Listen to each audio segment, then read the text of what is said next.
But yeah, like Wind Waker, Twilight Princess, and Skyward Sword all suddenly getting implementations is thanks to, at least in big part, to the Dolphin memory engine Python module.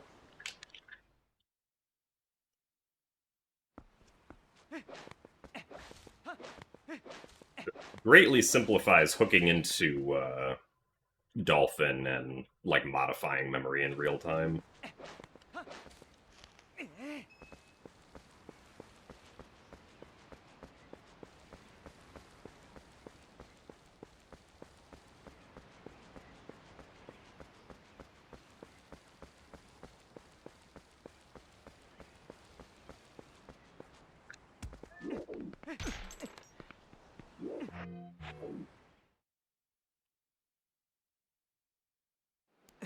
Okay.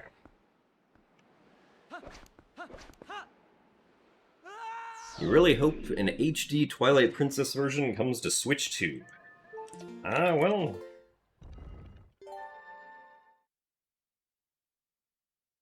Probably not a 0% chance you might get your wish next year. But it's probably more likely that Twilight Princess will get added to GameCube NSO, which would be interesting, but...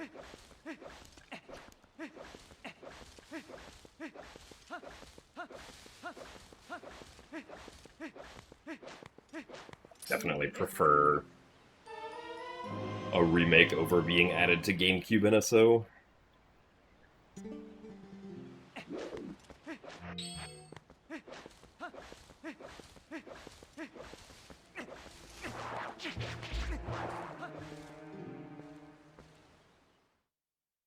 How much faster would TP on NSO be? Probably at least a couple of minutes.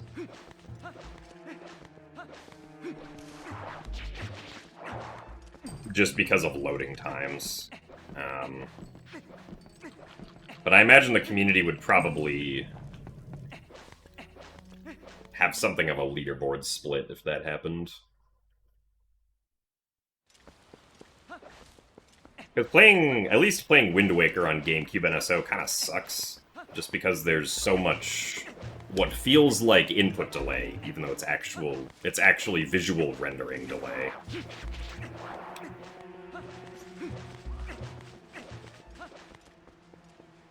Why nobody can get a good Wind Waker run on Switch 2 NSO, because the delay just sucks. Now granted, Wind Waker on Switch 2 NSO is not faster than GameCube, because you don't have the Tingle Tuner available to use.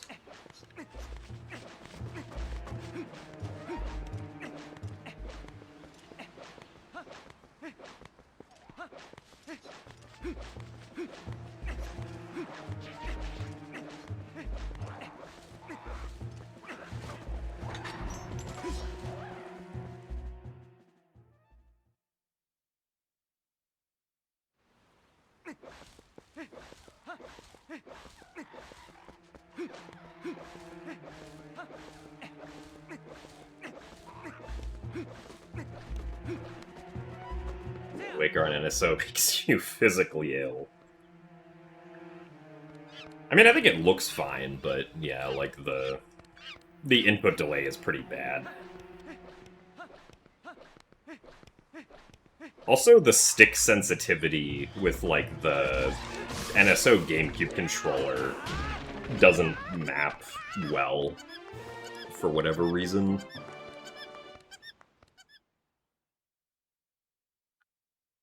I mean, some people say the input delay is not that bad, but, like, as someone who has played a lot of Wind Waker, the input delay is extremely noticeable to me, and actively makes playing the game unfun, because Link does not react as fast as I think he should to inputs.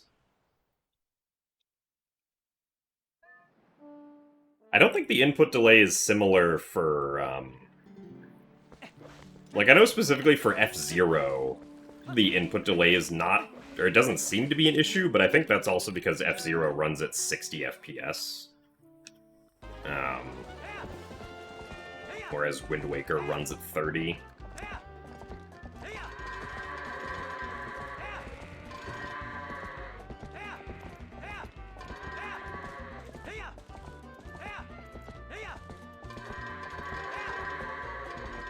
Please go in. Okay.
One slap.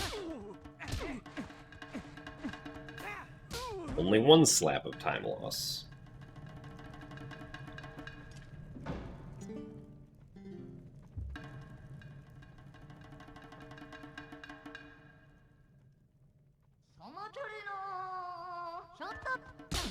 One slap. And unfortunate.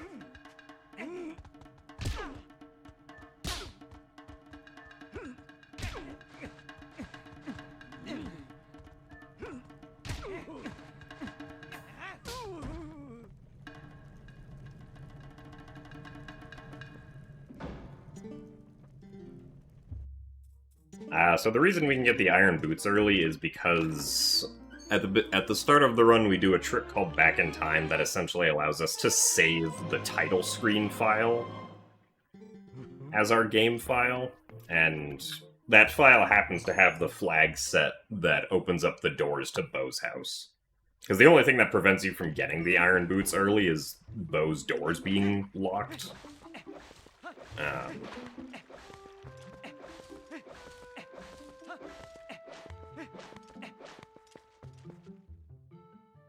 So, if you can get inside Bo's house at all, then that's just the sequence that happens early on in the game.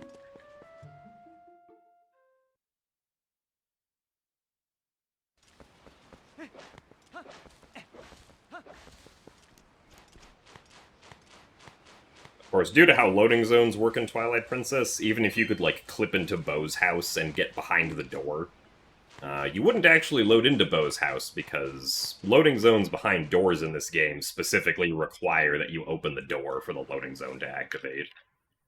So, like, even if you could get behind his doors in, like, TPHD, that wouldn't allow you to do anything. Or it wouldn't allow you to get the iron boots early.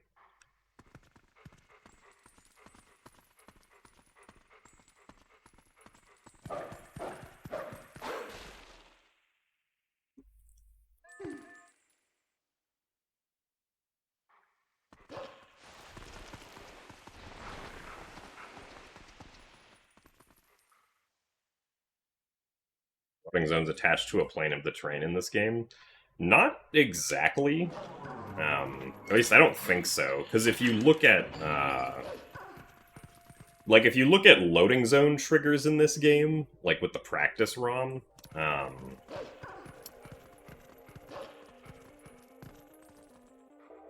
like, loading zones, or at least, like, typical loading zones are all just, like, squares or rectangles, essentially, that extend,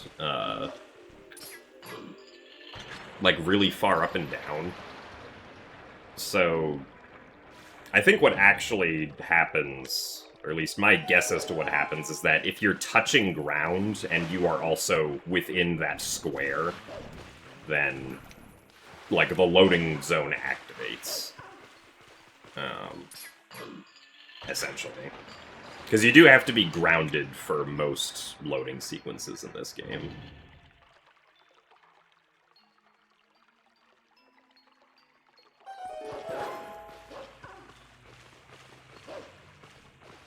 Some of them are special, like when you drop off the bridge into Lake Hylia during Lineru Twilight.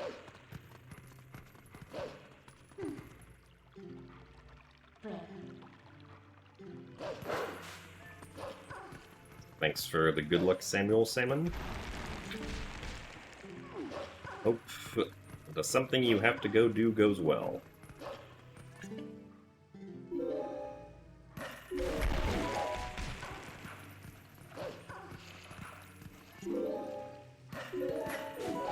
But yeah, I don't think it works like the way it works in OOT or MM, where it's like if you're above a like if you're above specific polygons, then you trigger the loading zone.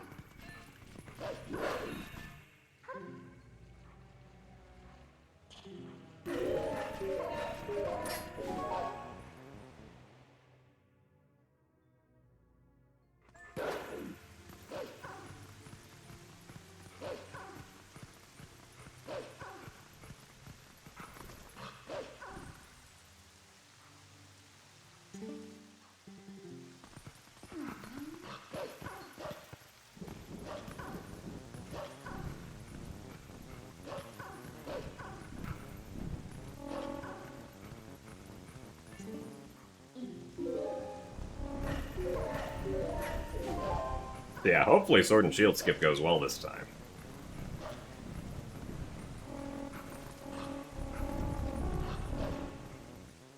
Yeah, especially because of time limit constraints, I think...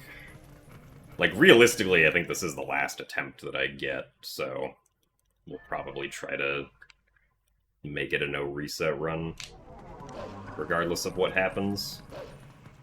Even if we fail Sword and Shield skip a couple times.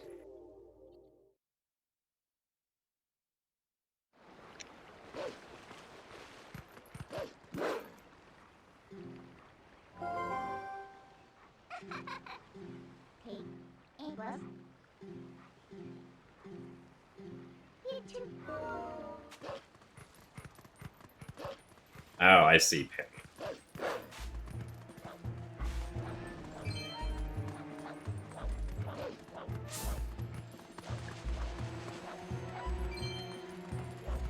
Yeah, I honestly don't know, though. I mean, Windader, of course, is made for Wind Waker, so I don't know if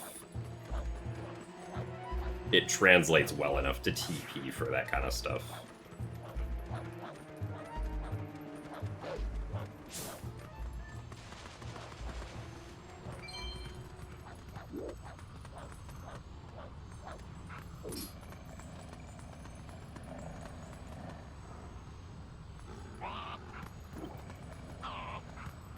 You go.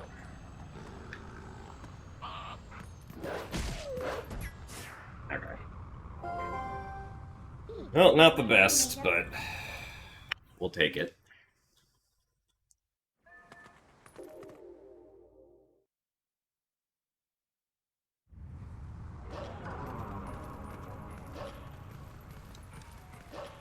Yeah, I know, right? It happened.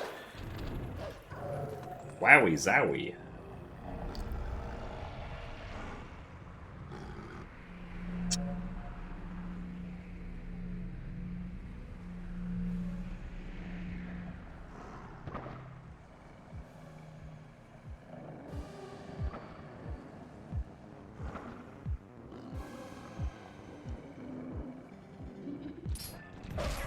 Come on.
Also got some green rupees there, which is nice.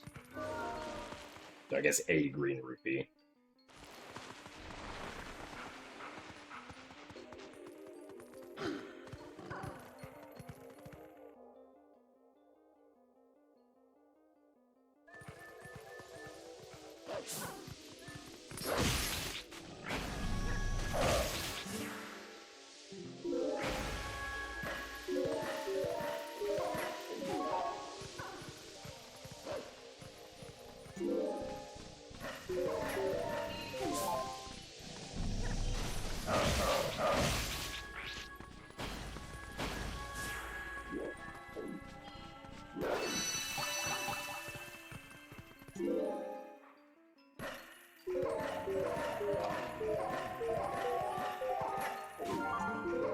Are here to wish me luck. Well, thank you for the luck, John. I appreciate it.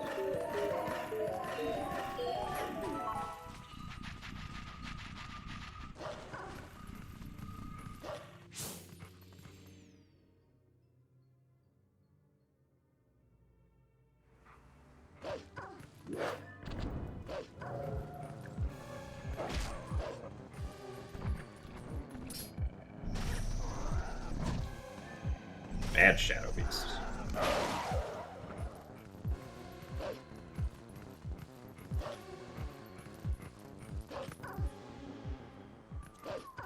Why you gotta give me the fast swing?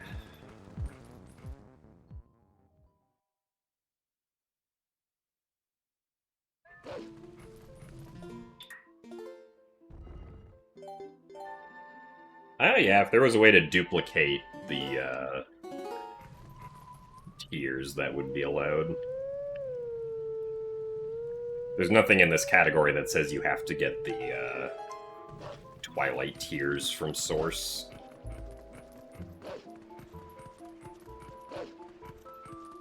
The category rules, specifically. Even 100% doesn't say you have to do that.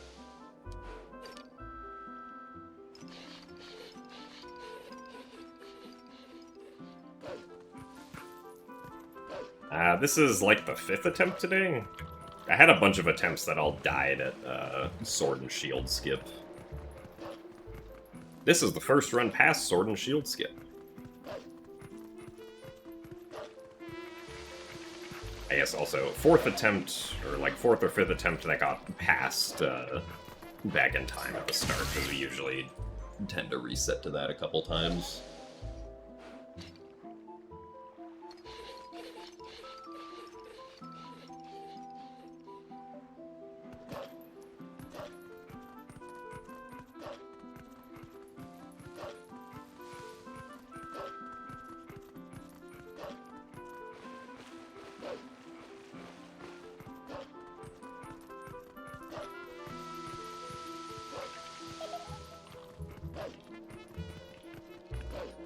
I ever go back to 100% runs?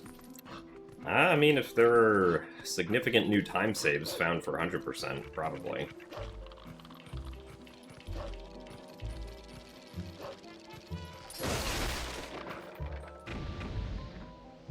Also, I guess, like, if any of the difficult or inconsistent tricks in 100% somehow end up becoming consistent,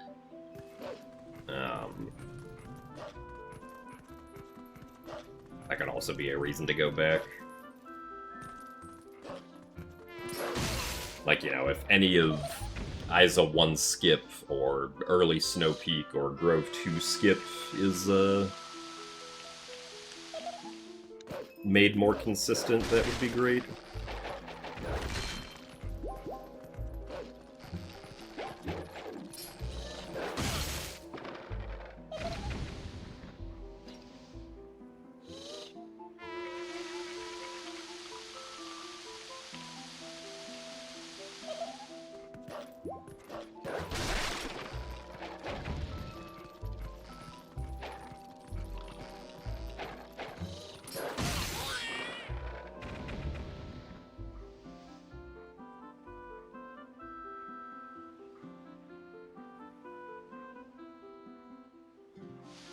What's my ideal length for a speedrun category?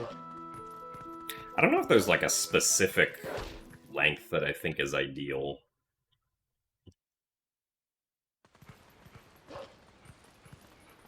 Or if it is, it's like a very broad range. Like, I generally prefer that the run is at least like an hour long. Like, I find runs less fun to do if they're, like, really short. But I also don't want them to be, like, 8 hours long.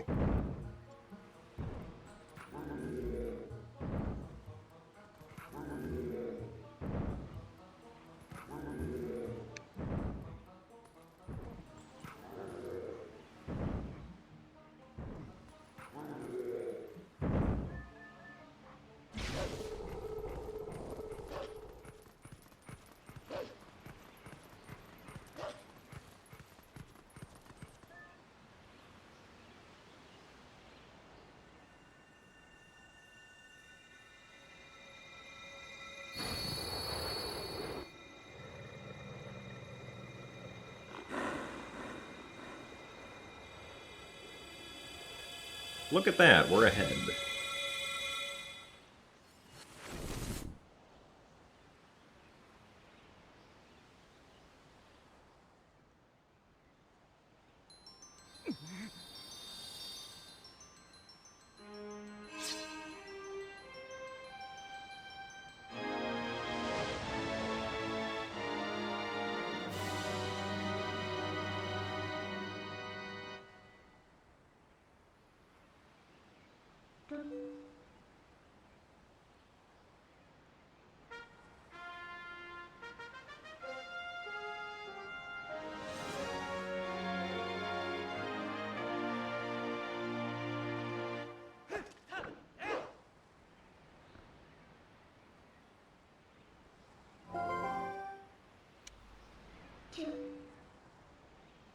I know, right? We're ahead.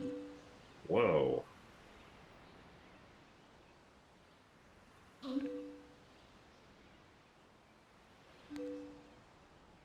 How about that?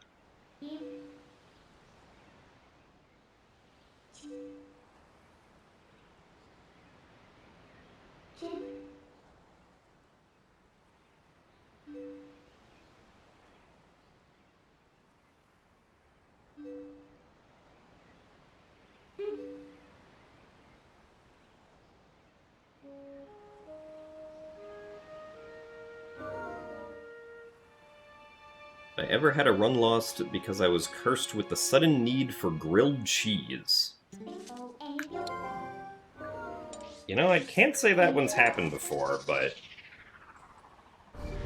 now I'm gonna be worried that that might happen someday.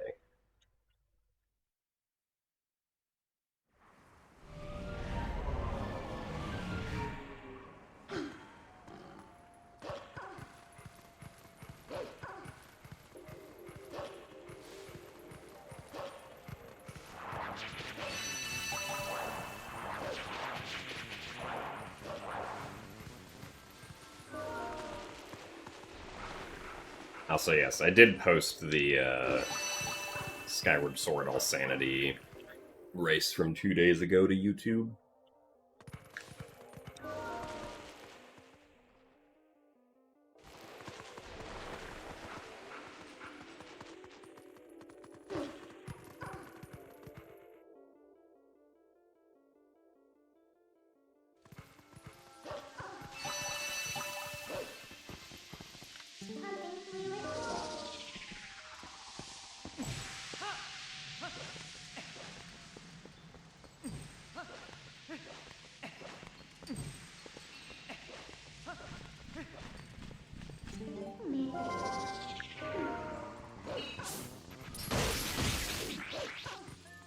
Thank you very much, MKO3 Real, for the good luck and for the 200 rupees. Do very much appreciate that.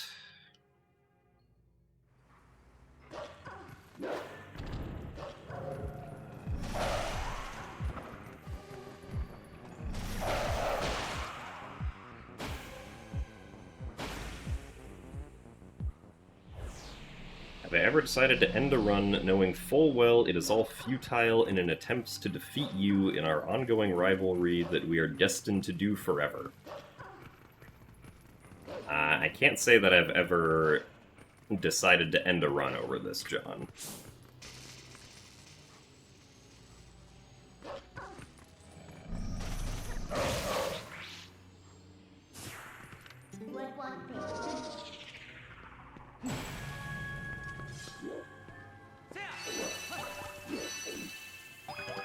Nice side hop. I was trying to do a jump attack, but I guess not.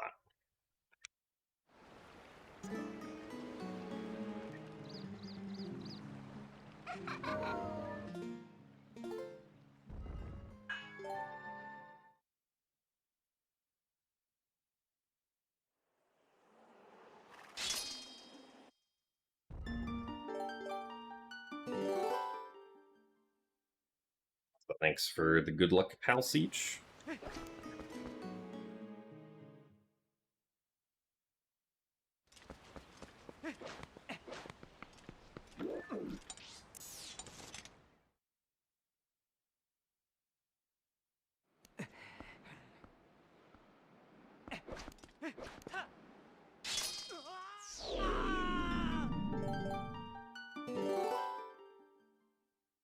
Alright, let's go fight King Bulblin.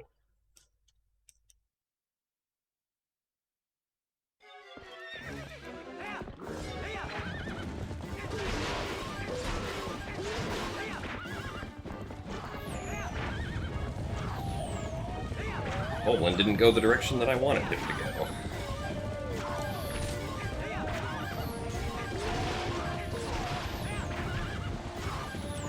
Oh, come on, really? Wow, this stinks.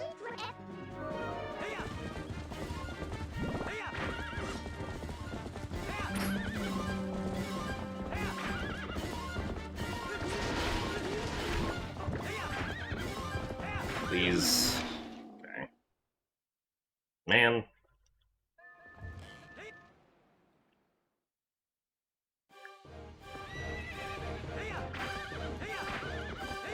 One of those runs where King Bulblin doesn't go well.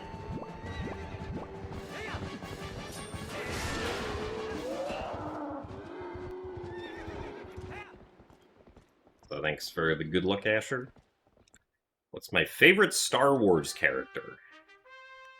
I don't know if I have a favorite Star Wars character. Only watched 3 Star Wars movies, and I don't remember a whole lot about any of them.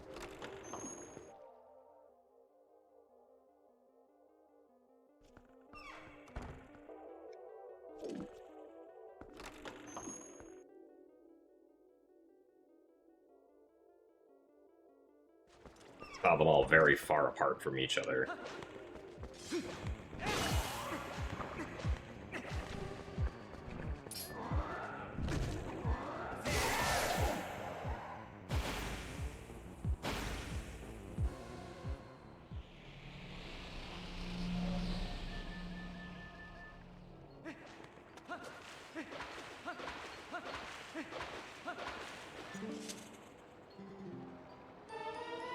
Segment wasn't very good.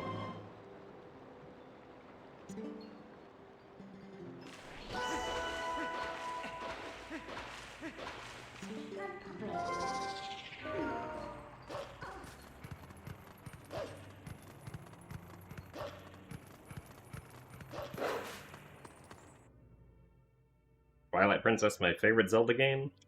It is not. My favorite Zelda game is a tie between Wind Waker and Skyward Sword.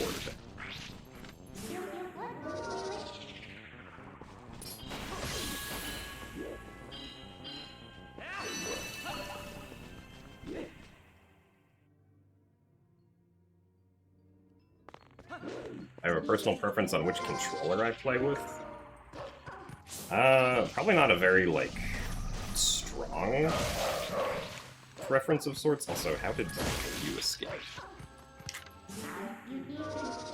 Like, generally I enjoy playing with, whatever controller. Really? That wasn't far left enough?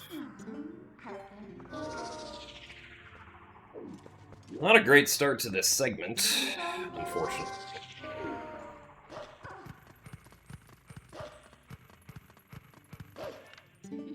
Why did I see up there? He appeared.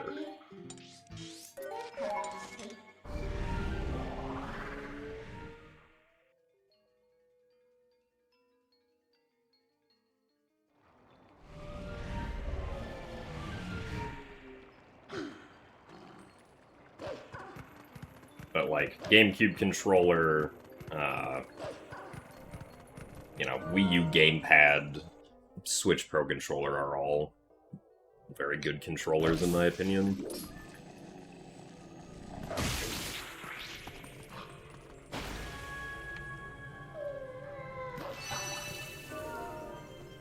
Wii Remote and Nunchuck for Skyward Sword is also good.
It's a little sketchy, but...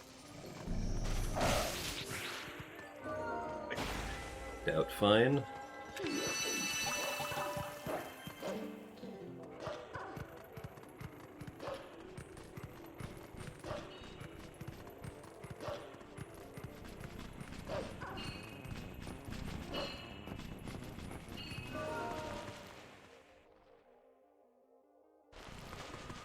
Does controller color make a difference? I don't think so.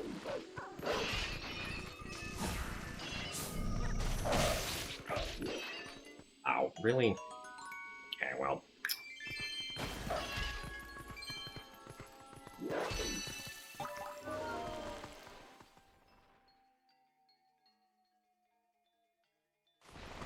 So I guess specifically for GameCube controllers, I always, or at least, like, for a very long time, I've only used, like, the white ones with the longer cable that were only available in Japan.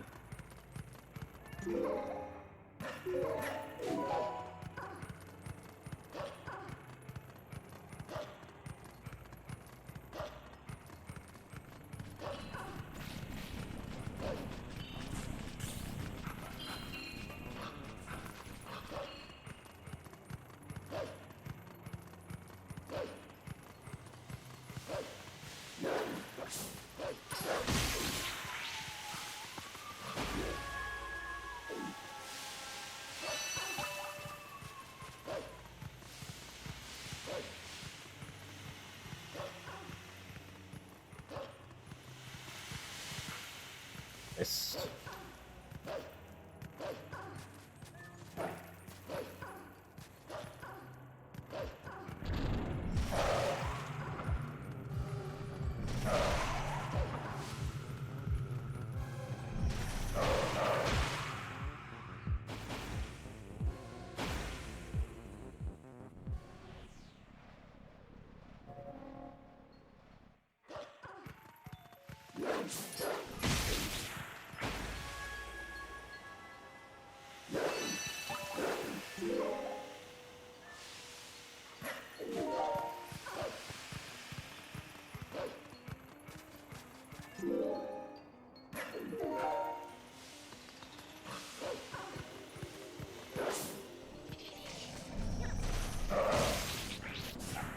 Guess that works.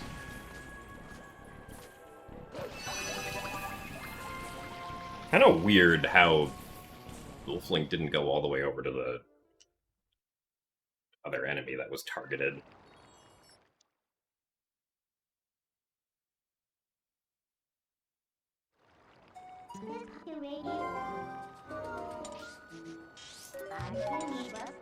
Well, neither Elden Vessel nor Elden Twilight were very good, so hopefully we can make back some time in Forest Temple.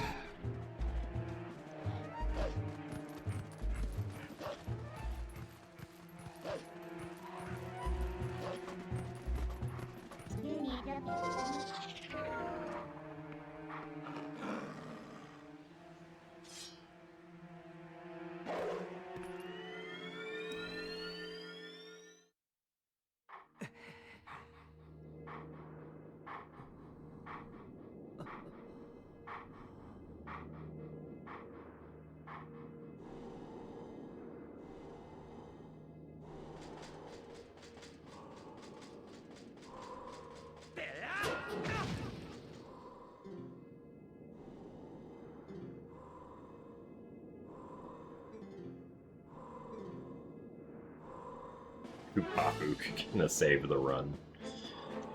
Well, Tupapook would be nice, but I don't know if it'll be the thing that carries the whole run. If we end up PBing by 2 seconds and getting 2 Hop Ook, then we can say that 2 Hop Ook carried the run.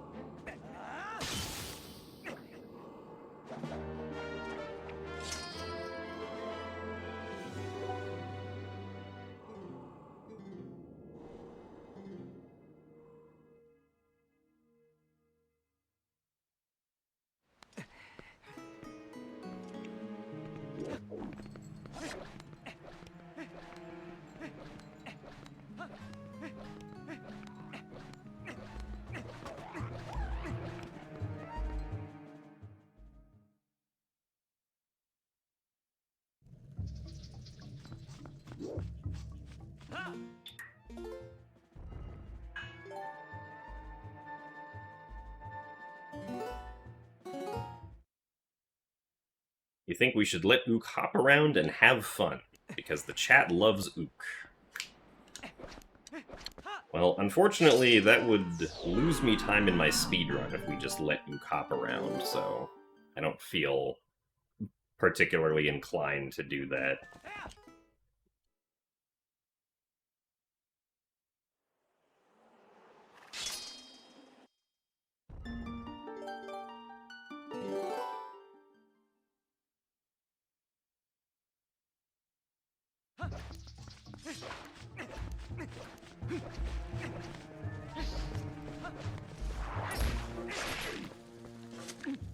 Or at least only until he throws the boomerang at me while I let him hop around.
1, 2, 3, 4.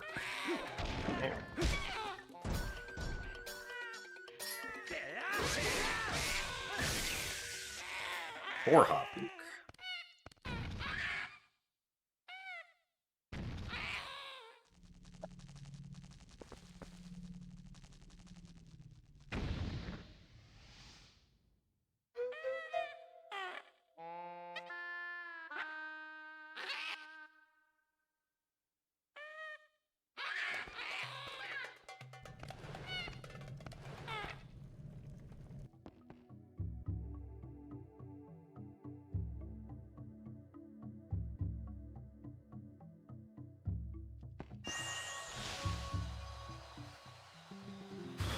So thank you very much for the raid, Ace. Did you end up PBing?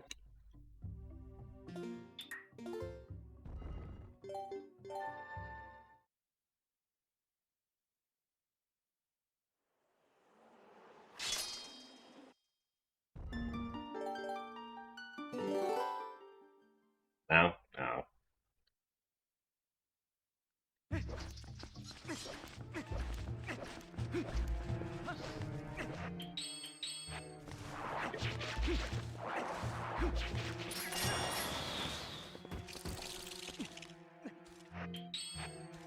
I forgot how I'm supposed to equip things here.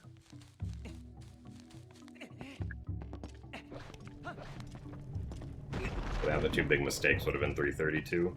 What was the other big mistake? Aside from claw shot. Not going well. So thanks for the good luck.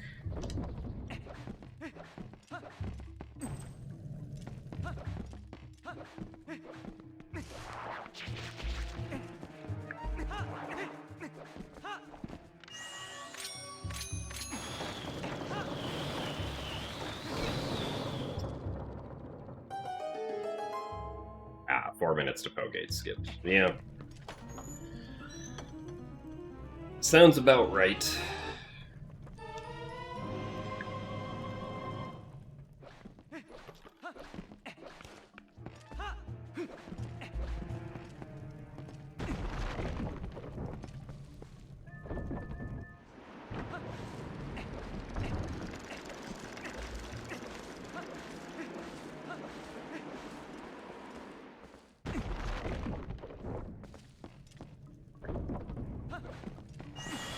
Yeah, I had a big problem with pressing,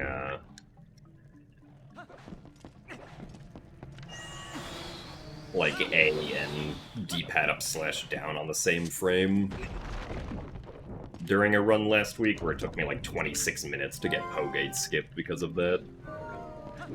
Because every single time I would press them at the same time instead of the D-pad press being a frame later.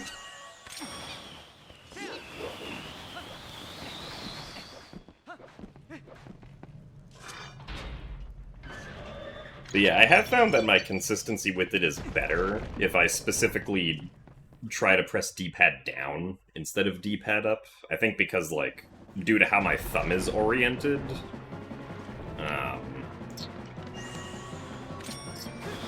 really? Oh, come on. Thank you. Like, due to how my left thumb is oriented, I can feel D-pad down more easily in isolation than I can D-pad up. Because, like, with D-pad up, the rest of my thumb is, like, over the D-pad, but with D-pad down, I just feel D-pad down.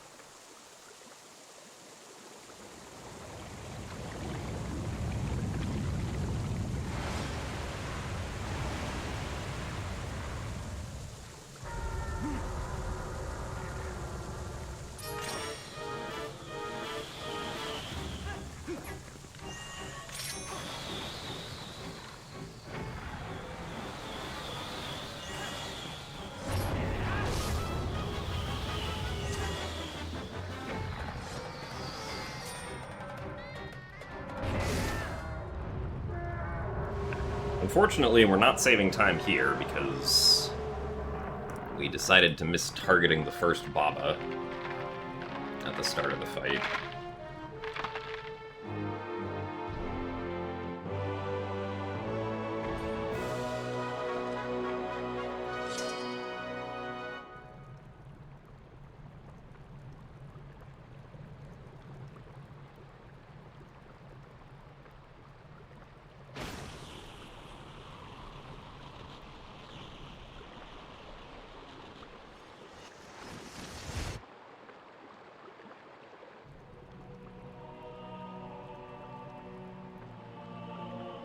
Need to break the 330 wall.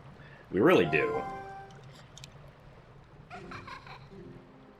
I mentioned this earlier, but like I've had a couple runs that like have been, they could have definitely had sub 330 post Arbiters, but I like flubbed the end of the run in various ways.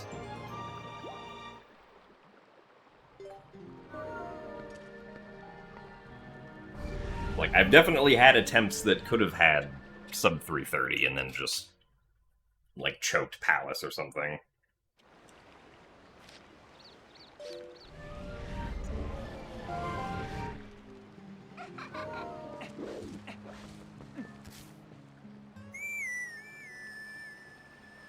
I have not played Hollow Knight, no.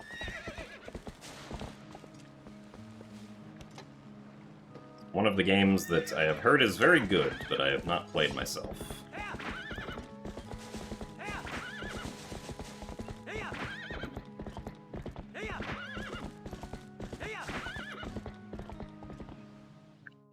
So thanks for the good luck dashing wolf guy.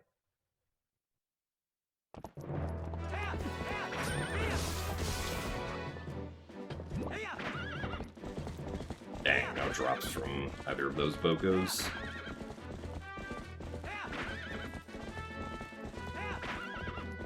Yes, the Japanese controllers do have, or these Japanese GameCube controllers do have English letters on the bottom. Or at least the ones that I imported from Japan do. I don't know if that's what it's like for all GameCube controllers, but...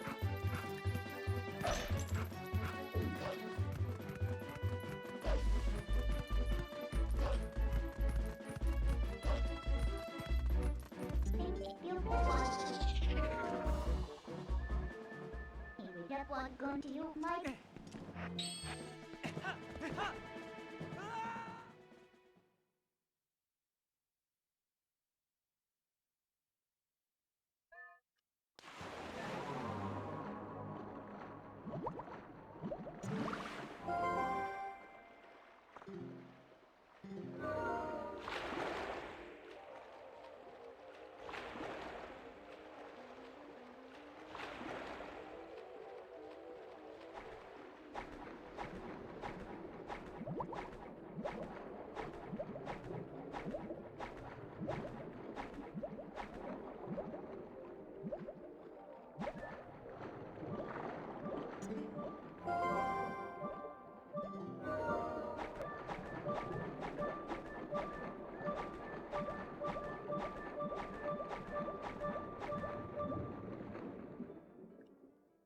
Alright, pretty decent pillar clip.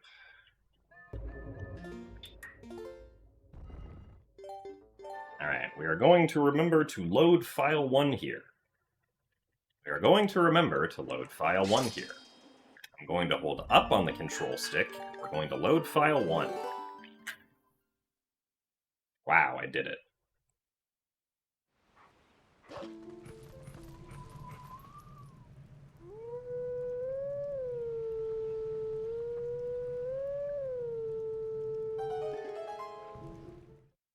Can't believe I remembered to load file 1. I'm able to explain how the breathing with bombs works. Yeah, so I mean, specifically, like, refilling your air with water bombs. Nice, thank you, Purple Chew. Happens because if you swim with water bombs underwater, the prompt that appears on the A button is to throw the bomb, And so if you then press the A button and throw the bomb, you'll go into a grounded animation for 1 frame where Link tries to throw the bomb. But because it's a grounded animation, the game thinks that Link isn't in water, and so it'll be like, oh, he's not in water anymore. Let's refill the air meter. Right?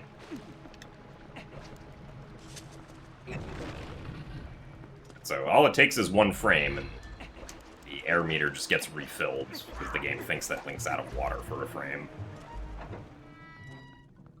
So thank you very much, Aranar, for the 13 months of Prime.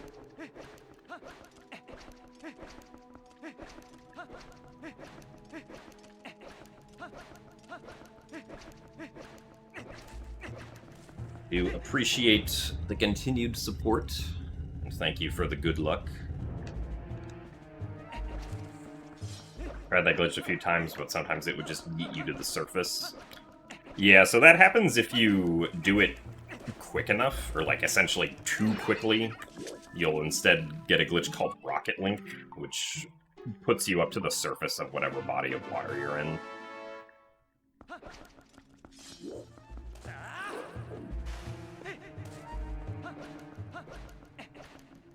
So we have to be careful to not do that during, like, the Morpha fight. Or the Zant Morpha phase. Because that usually means that then you're gonna die.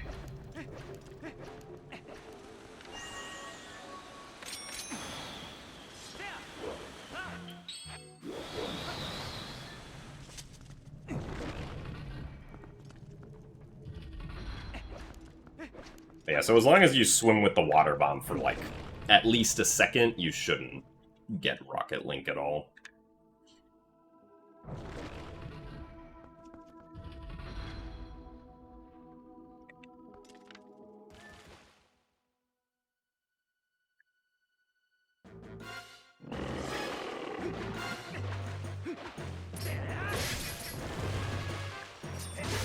Nice.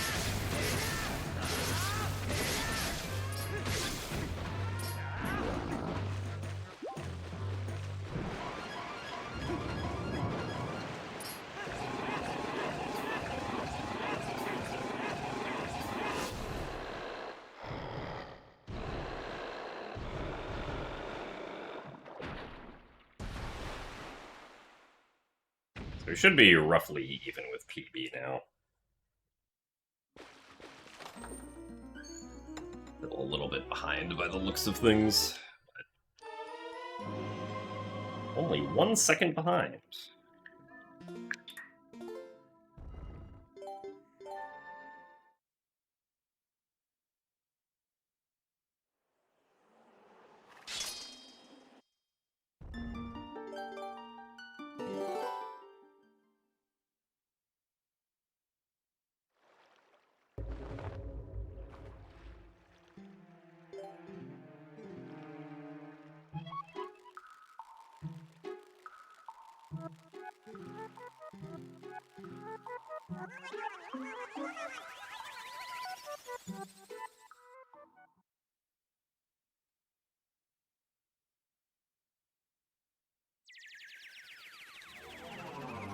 Swapping roles.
Aktaduku says, Bon Voyage implies the existence of the French in Hyrule.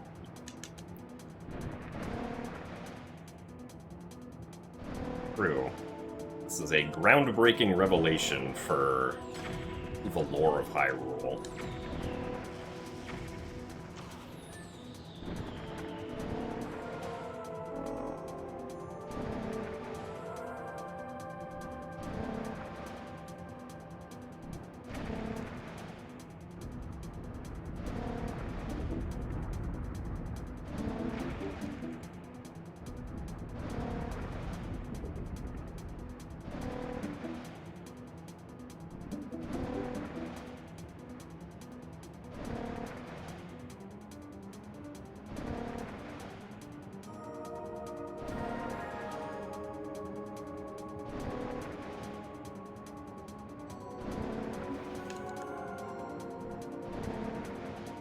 True, that's why the cannon repair is free for French TV players.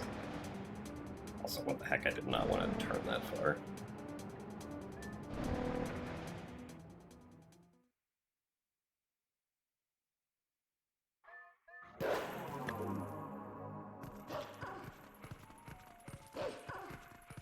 Also, thanks for the good luck audio killers.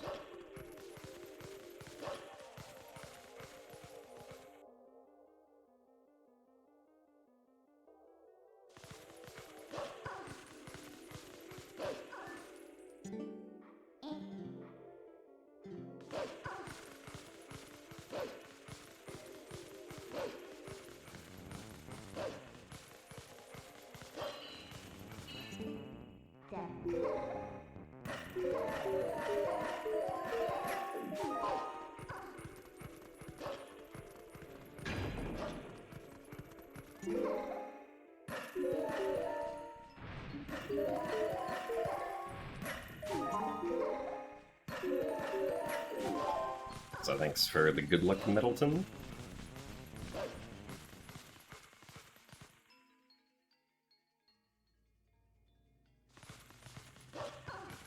Well, basically, the GameCube / Wii emulator for anything is gonna be Dolphin emulator.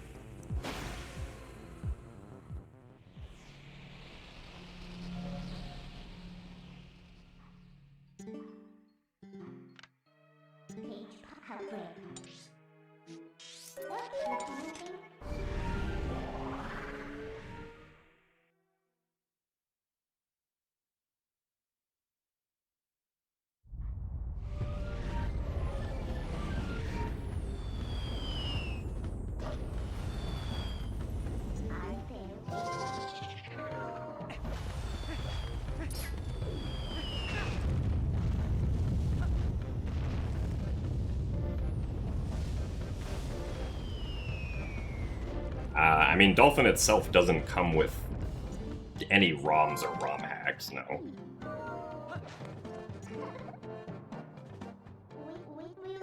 You will have to provide the games yourself. I mean, Dolphin does come with, like... I guess there's, like, a bunch of specific patches that it comes with for certain games. Like, for Twilight Princess, it already has the Hyrule Field speed hack. Because without that hack, Hyrule Field in Twilight Princess runs really badly in Dolphin. Because there's, like, some insane amount of draw calls that are happening on the minimap.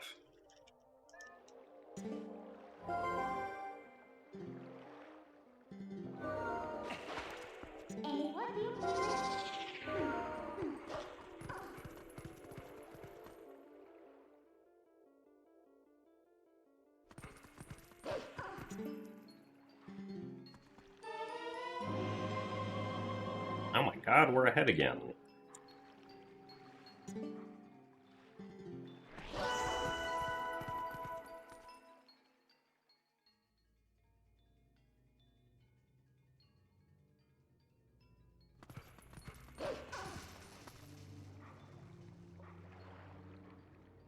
Got the GameCube Wii U adapter, which works with Dolphin.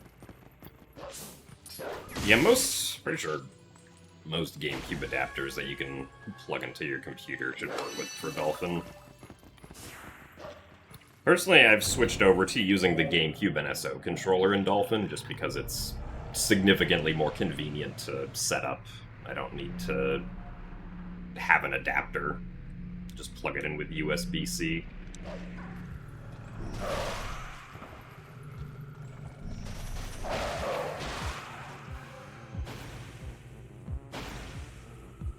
Even though I'm not playing much GameCube NSO on Switch 2, I still do get pretty good value out of the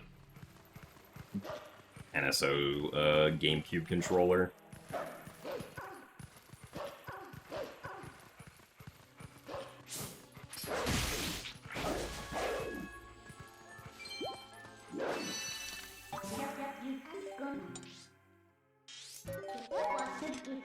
Also, thanks for the best of luck, Jungbei.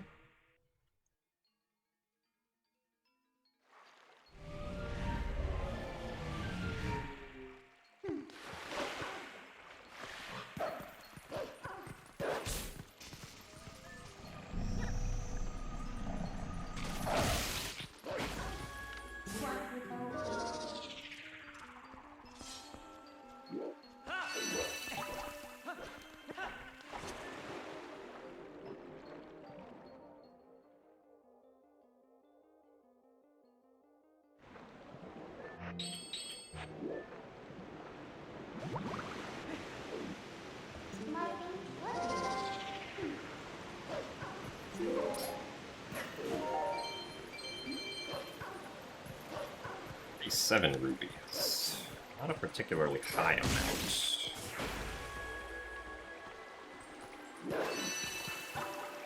Would be nice if we could get 55, but hopefully at least 50. What the heck?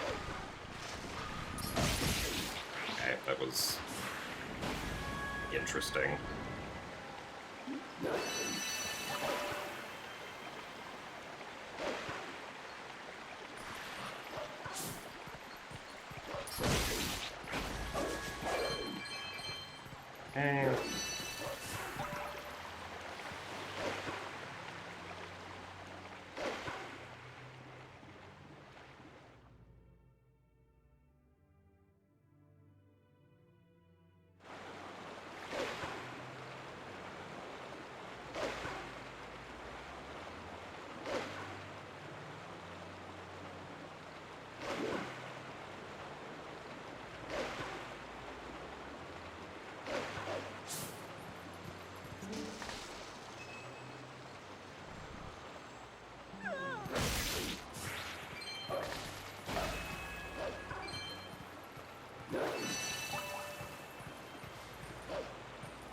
Three.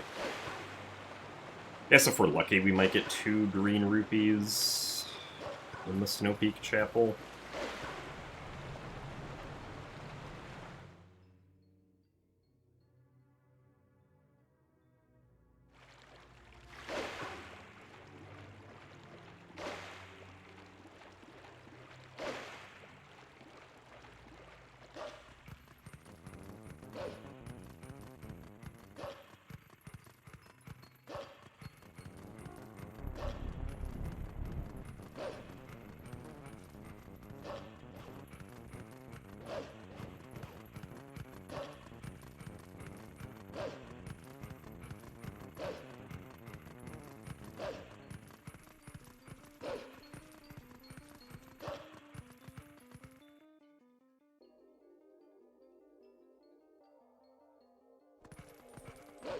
Ask Jeff Bezos for a gift sub. Yeah, I'm sure if you send him a letter, he'll be happy to oblige you.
If you're talking about the Sword and Shield skip Bulblin, the Sword and Shield skip Bulblin's name is Hugo. Hugo.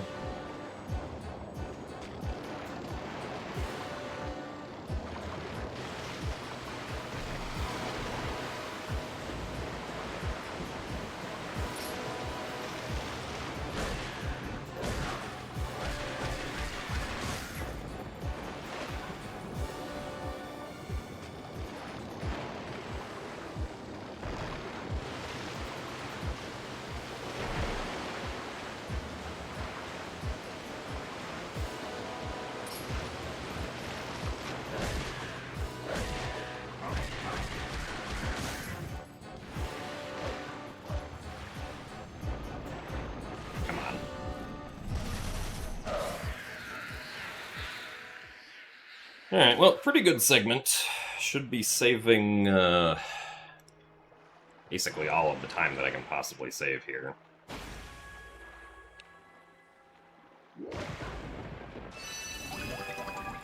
Yeah, like 2 seconds off of best.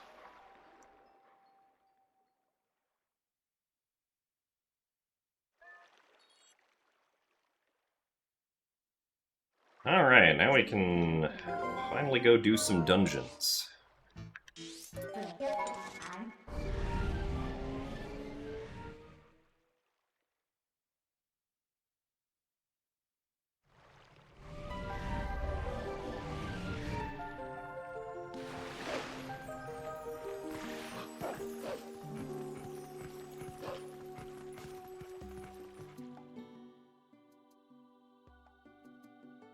Thanks for the good luck, Hettenhund Master.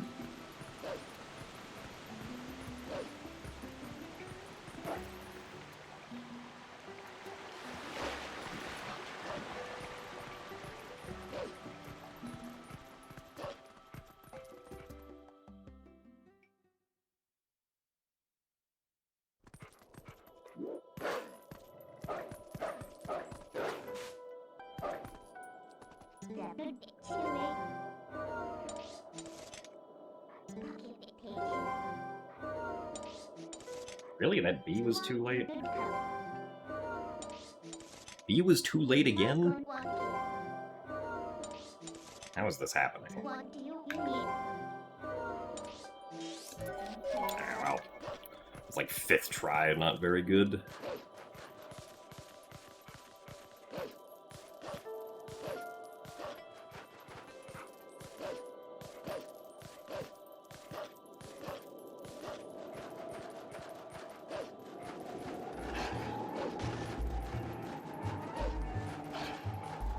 Also, yeah, I don't have any, like, third-party extension emotes except Cat Jam.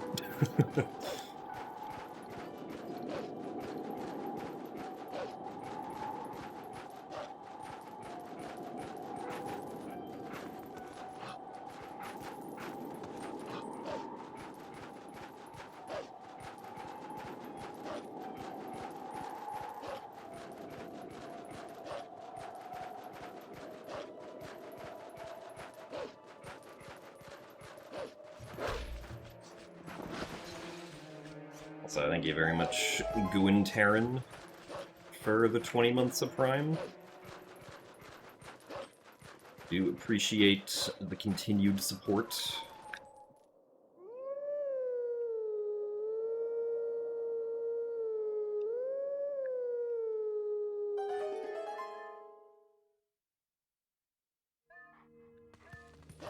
At the start of the Snowpeak area, we're doing a bunch of different attacks to get into a specific position. Because what we essentially want to do is we want to select the option to warp from Midna, but then we want to immediately walk into the cutscene trigger that's in front of us to stop the warp from happening so that we can do map glitch, which is what allows us to get through Snowpeak without voiding out. And also just without the reek fish scent. Because we can't go get the fishing rod now. Really? Oh my goodness, I wanted to hit the... Thank you. Stinky.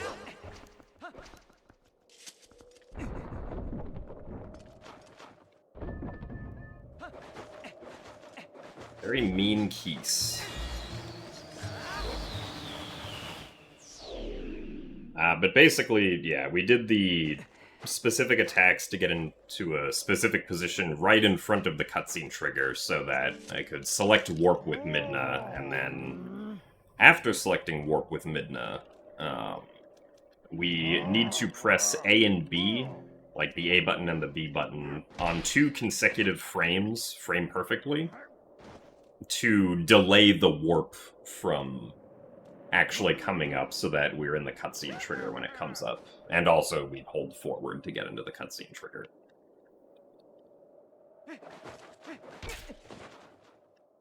Also, thank you for the good luck apes. The qual yesterday went good.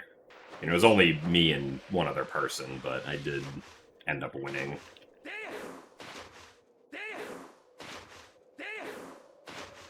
Well, yeah, so because we did back in time at the beginning of the run, that makes it so that we can't get Fishing Rod on this file.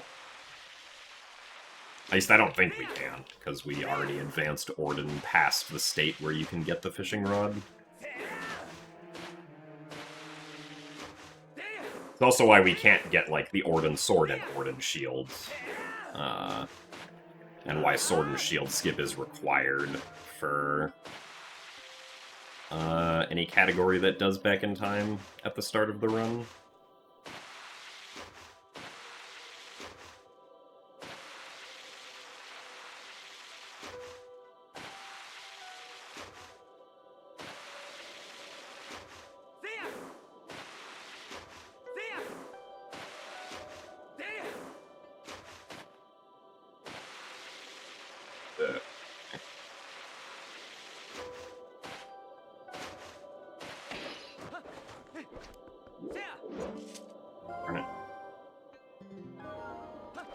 No text skip for me, I guess. But yeah, unfortunately, we're losing, like, 30 seconds here because of the keys trolling and because of how long it took us to get map glitch.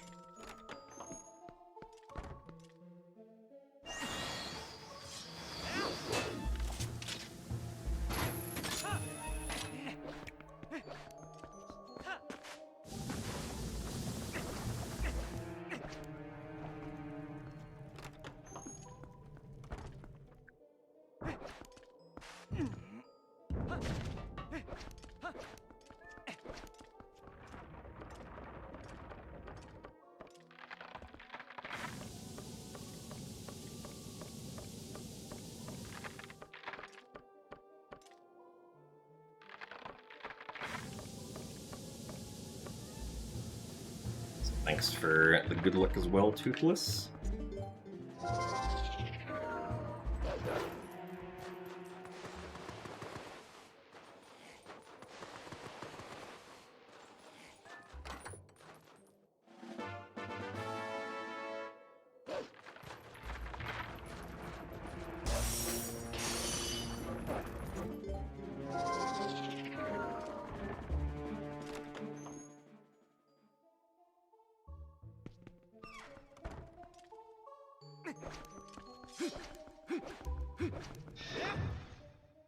So thanks for the raid as well, Arexis.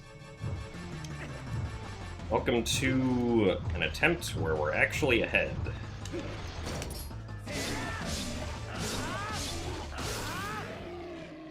On TP all dungeons. Of course, we're losing time here because it took like 6 tries to get universal map delay.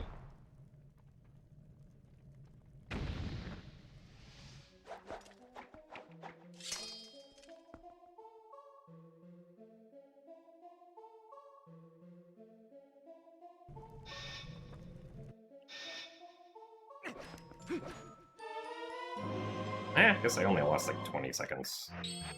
Well, I guess we lost about 30 seconds over best, so...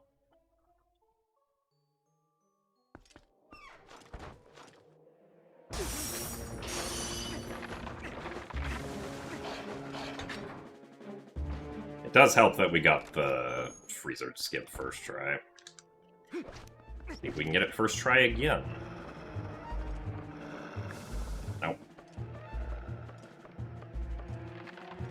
frame late the first time.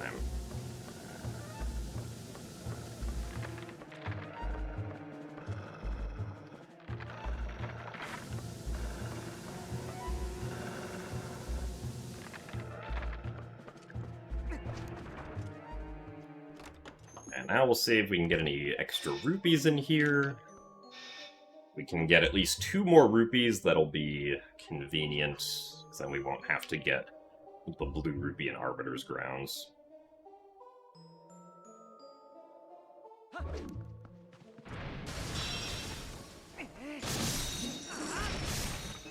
Oh, actually, there's a red one. Happily take that. Darn it.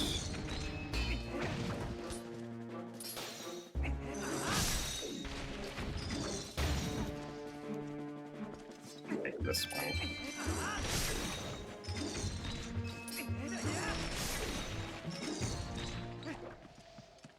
2 red rupees is pretty good, but losing time to accidentally pushing that one guy too far back is not.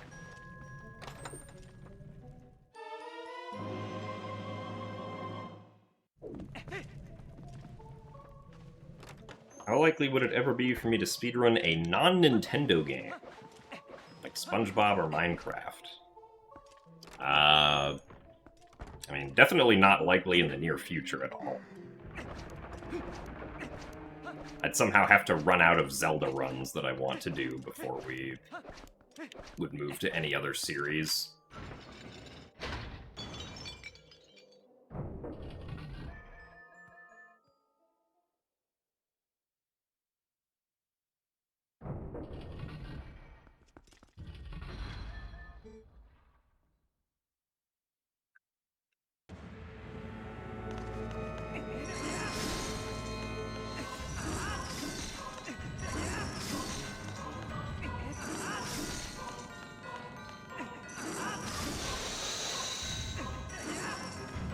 Darn it. Oh, it did not go the direction I thought it was gonna go.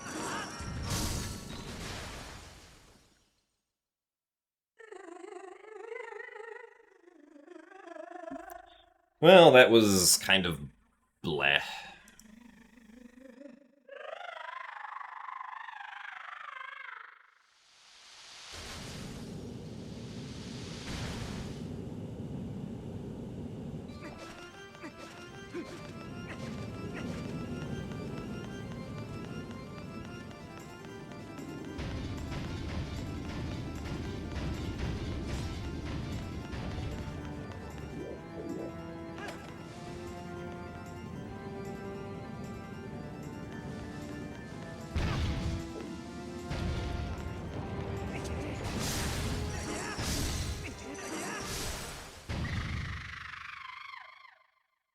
Yeah, so we'll still save at least like 30 seconds here, but not as much as we could have saved.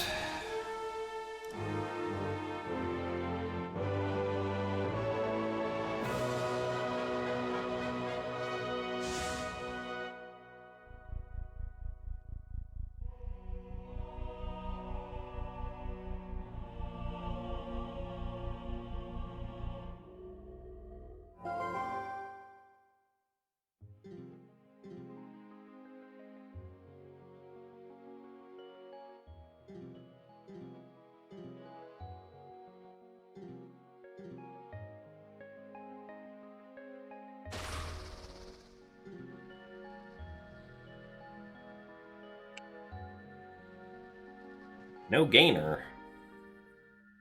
Unfortunate.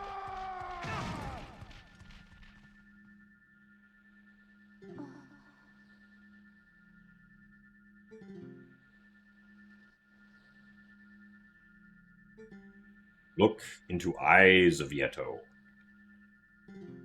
Their true beauty.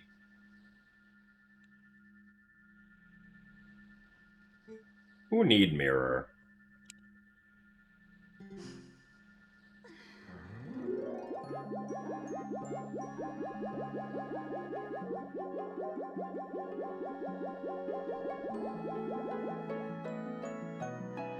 You need a movie to watch for movie night. K-pop Demon Hunters. A good recent movie.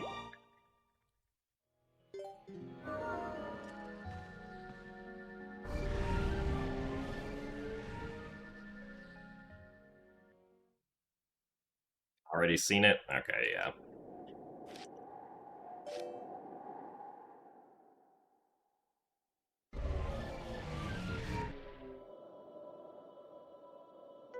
Good brain into you. Good brain onto it. BS.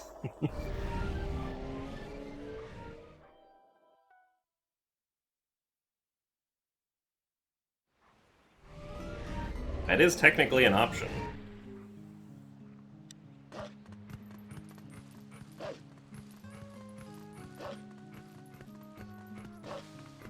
Yes, you feel good.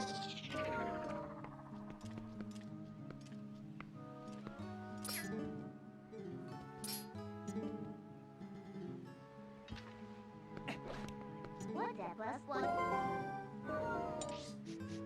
Control the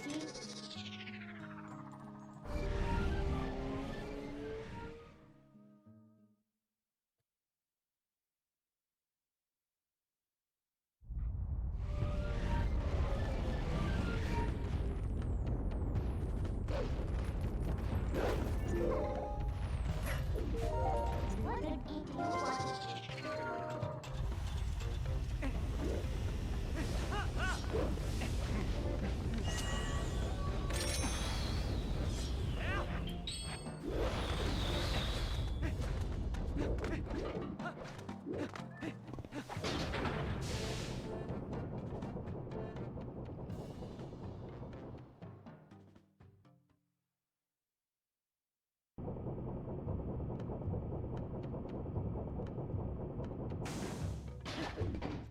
It's just my turn. Really? That's what was. I'm kind of surprised that we Step you in need. the corner enough there. One feel.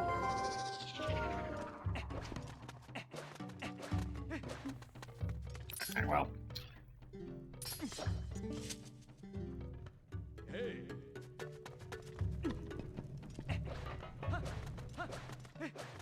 Yeah, second try, essentially.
Howdy, Jerison so.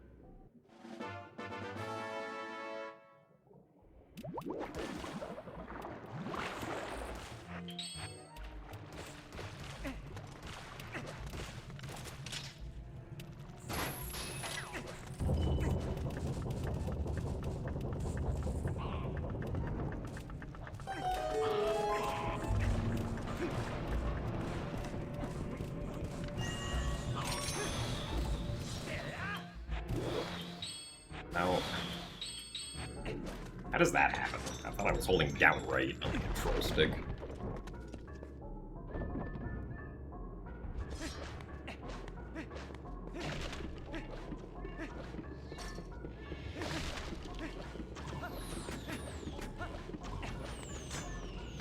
That's actually the first time I did hold down right, but I pressed Y too quickly, and so we didn't actually equip anything.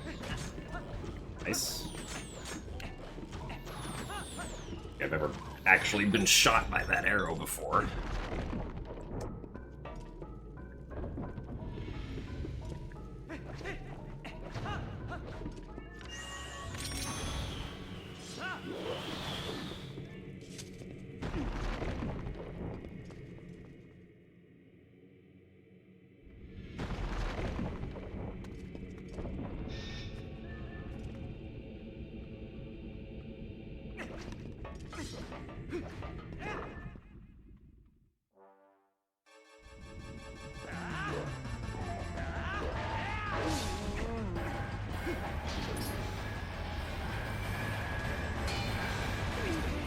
Thanks for the good luck skipjack.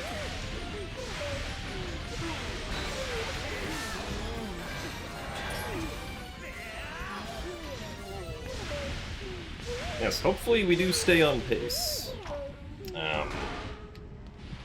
Should be saving a decent chunk of time that we can save here.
Nice. Cool.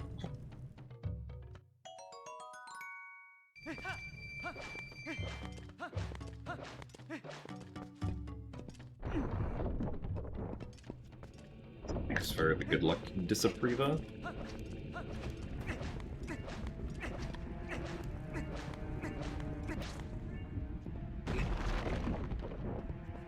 Goron burns his butt and jumps from the lava, but Link sinks. Yeah.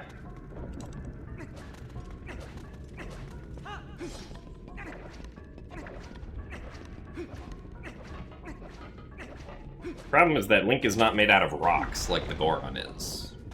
Because as we all know, if you drop a rock in lava, it trampolines up into the air. The Gorons just follow that natural property, of course.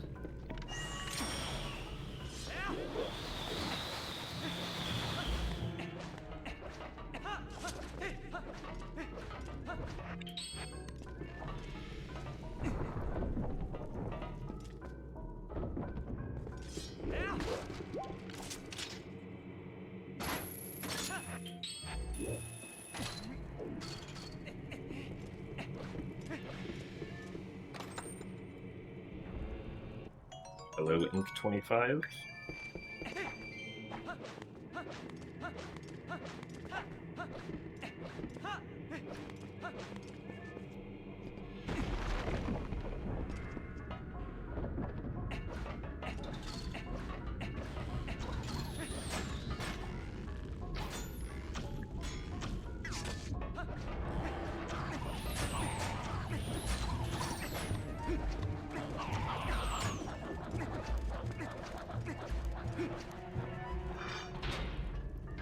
Link did learn by the time Skyward Sword came back around. And also, jumps from the lava if he touches it.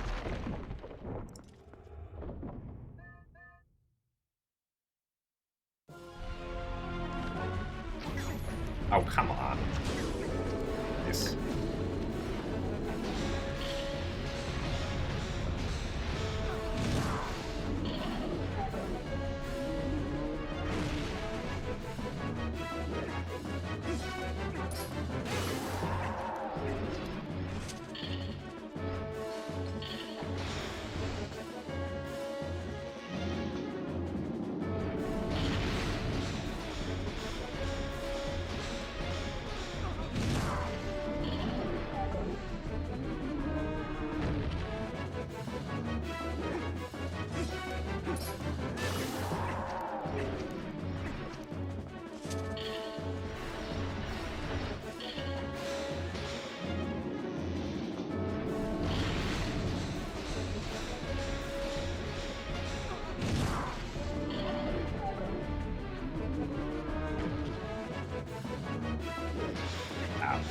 Nice.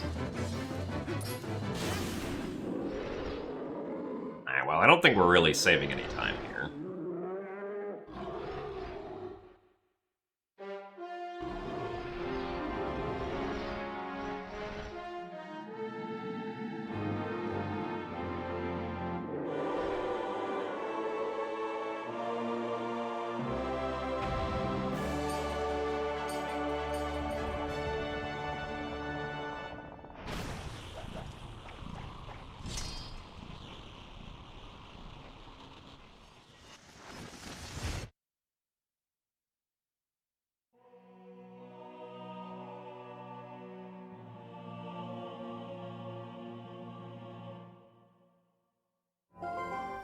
Yeah, I think by the timeline, Skyward Sword comes before Twilight Princess, but, you know, in the order that the games came out is what I was referring to.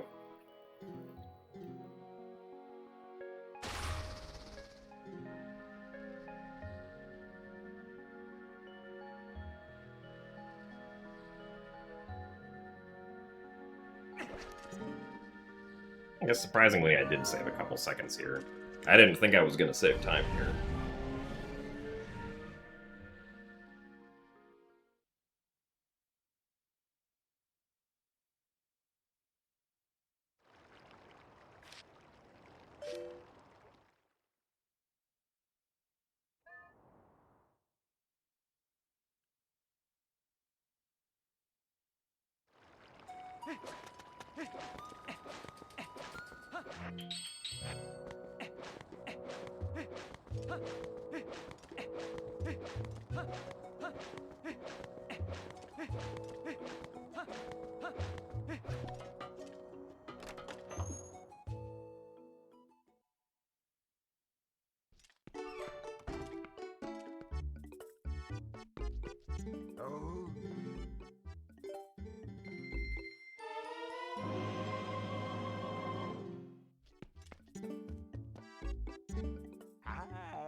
Alright, nice.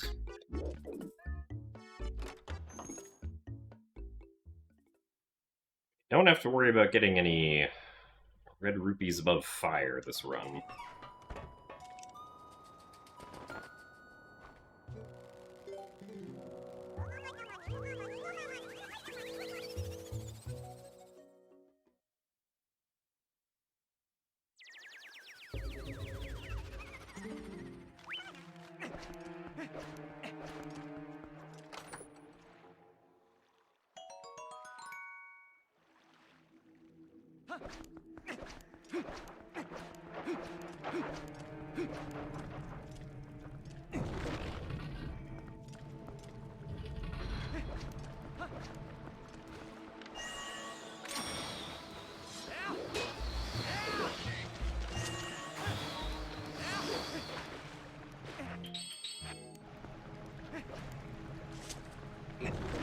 So thanks for the good luck comics.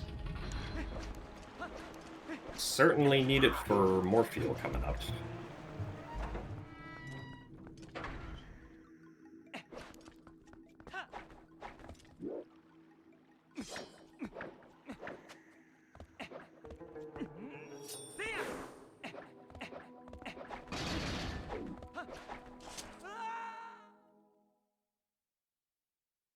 Morpha goes well, we should be ahead by over 2 minutes.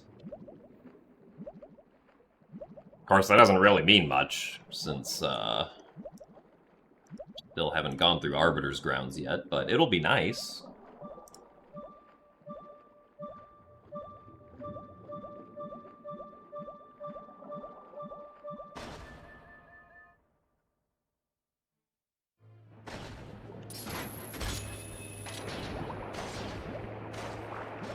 Really? Ow. And I'm actually kind of surprised we got the head off there. It seemed like the eyeball was too far away.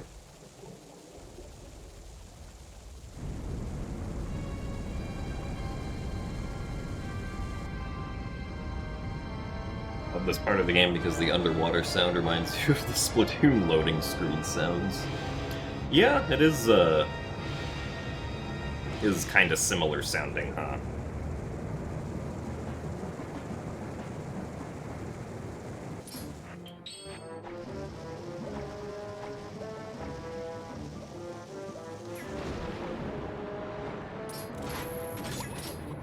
Yeah, I think this is technically one bomb RNG, but I'm not gonna go for one bomb because I've never actually done it.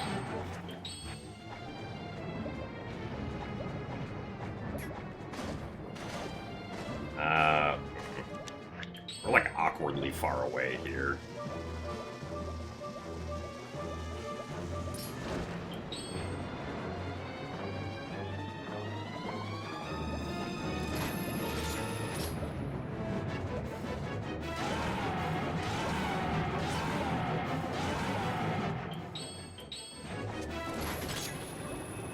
Okay.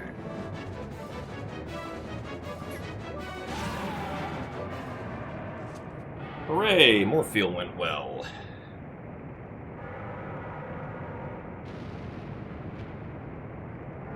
I guess we didn't get a fast cutscene here, but that's fine.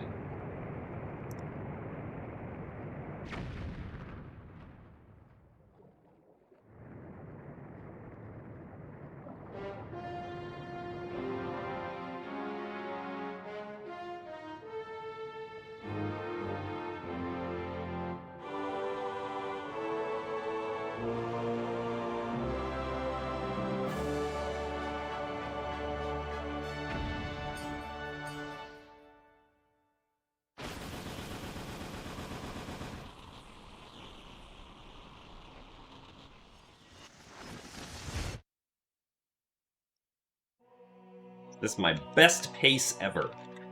I don't think so. No, it's like a minute behind best pace ever.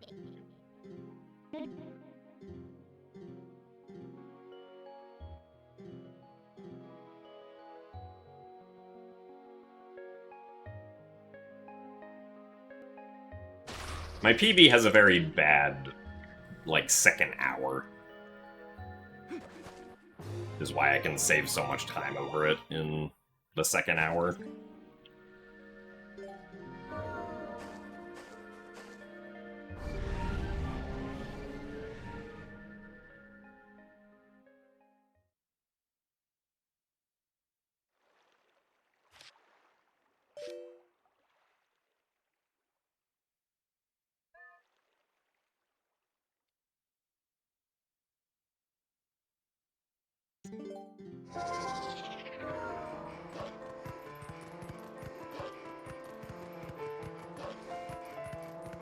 See green numbers, therefore your monkey brain says world record incoming.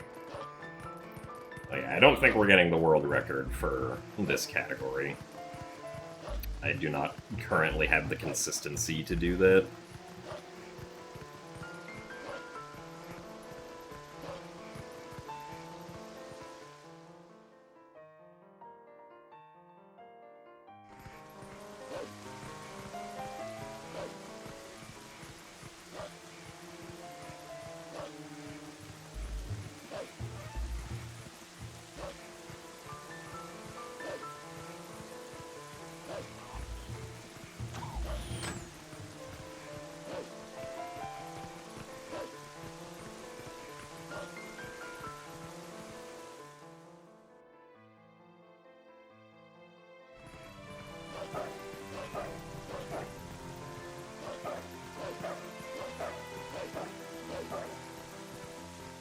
So thanks for the good luck, Ryan.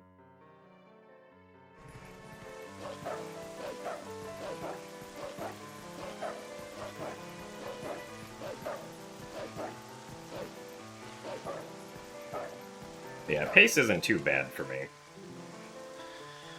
But Arbiter's Grounds is gonna be the place where we see if it does well or not.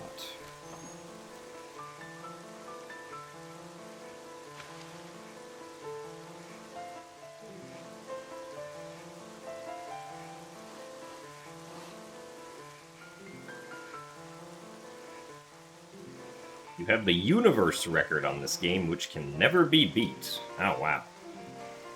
That's impressive.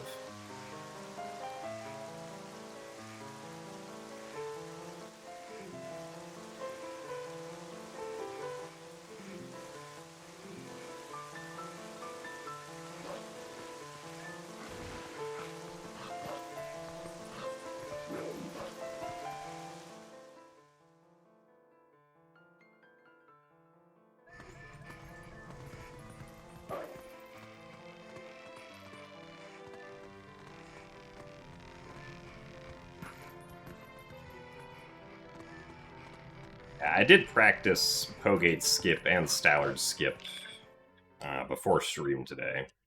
They were going decently well, so see if we can actually translate that into a run when we get there.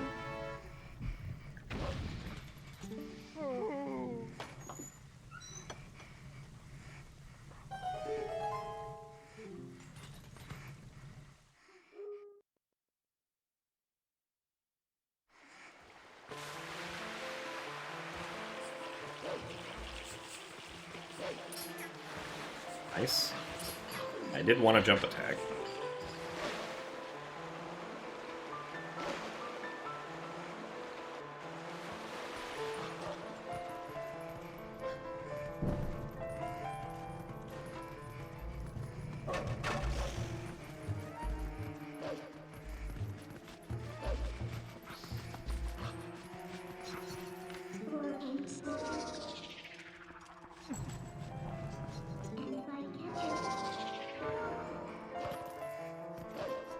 Oh yeah, once, or I guess if humanity ever has permanent settlements on places that are not the Earth, then perhaps the term world record will become outdated. Oh, nice.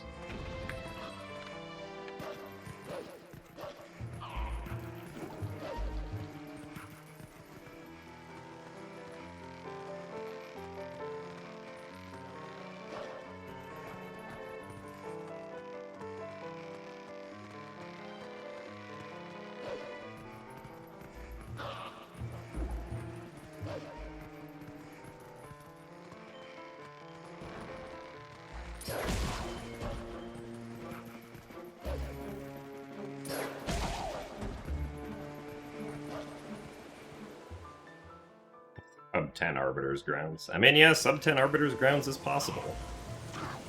Well, I guess I don't go for Stallard, or sorry, I don't go for Death Sword skip currently, so I don't know if sub 10 would be realistic for me.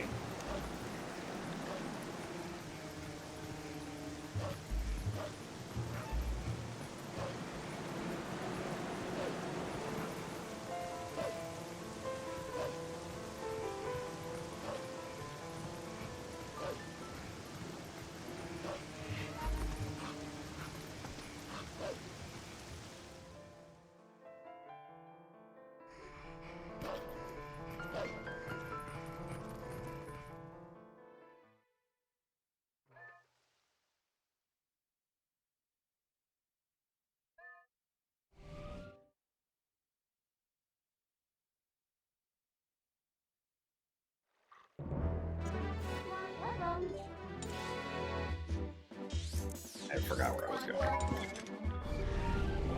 True, if someone gets a new speedrunning record on the ISS, does that count as world record?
Come on.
Really? But missed?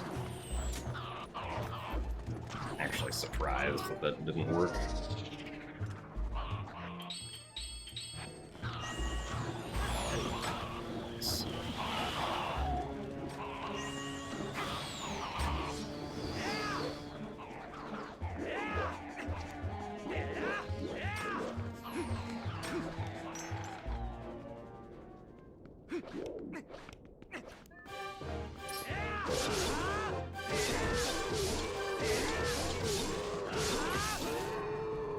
Wow. We'll save like 20-ish seconds.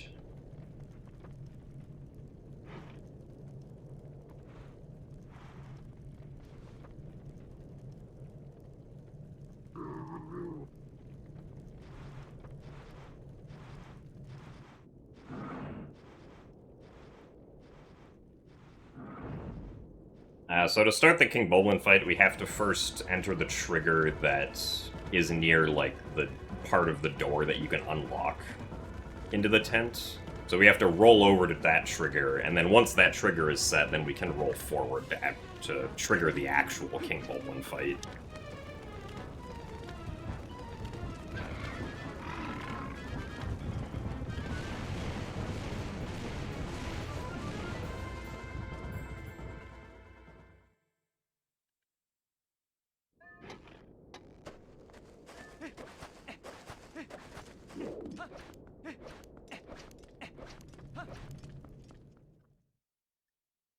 Oh boy, minus 247.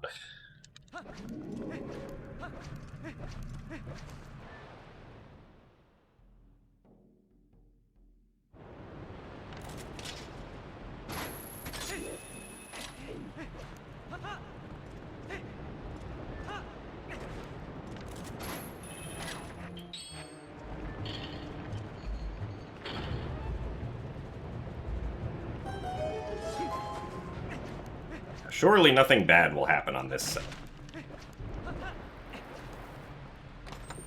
Everything is going to go perfectly, and there's going to be no time loss. Hopefully.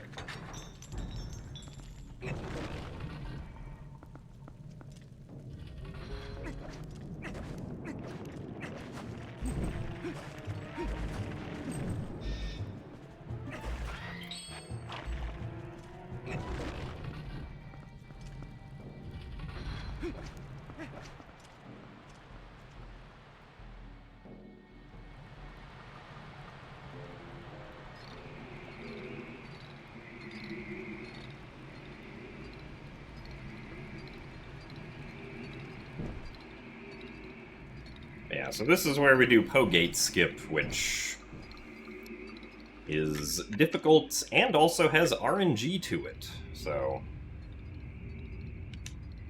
it could go very well, or it could go very poorly.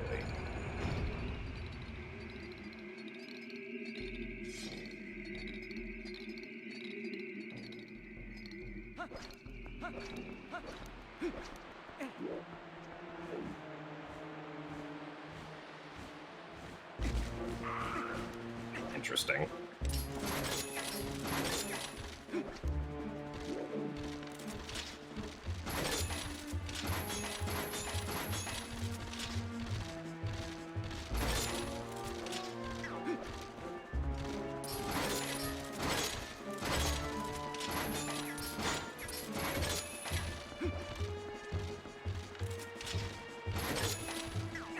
We're not off to a great start here.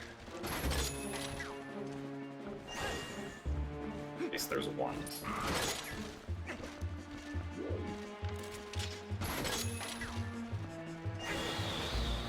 Alright. Little rough starting off.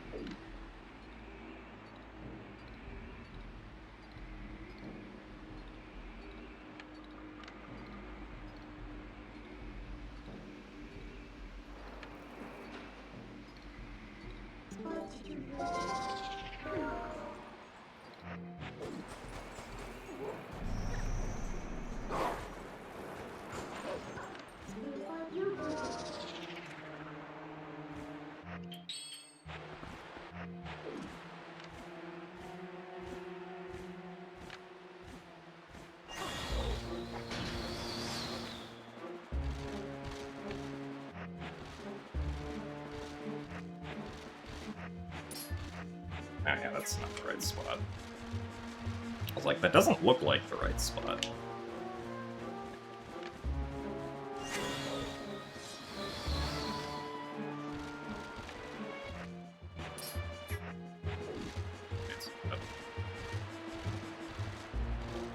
Now, the RNG is that we have to wait for the bubbles to actually hop into the right place.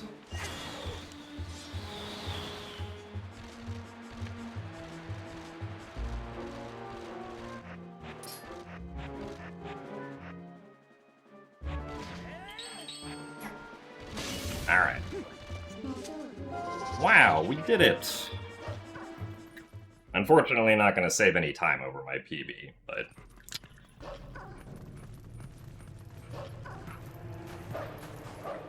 that was about as fast as my PB did that.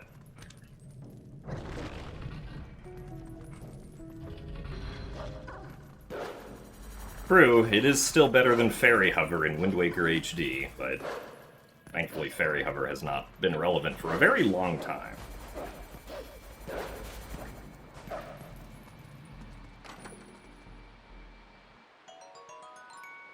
Well, first frame is the only frame that works for the ending blow moon boots. At least on GameCube, the first possible frame. On HD and Wii, you have 2 frames for it, but the first frame that works on HD and Wii isn't possible to pause on GameCube for some reason, so it's actually harder on GameCube because of that.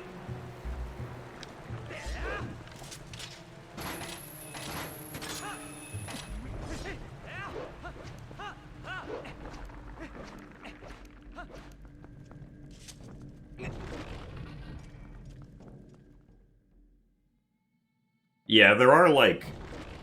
there's, like, a few scattered positions where second frame works, but generally you should assume that if you get second frame, it's going to fail on GameCube.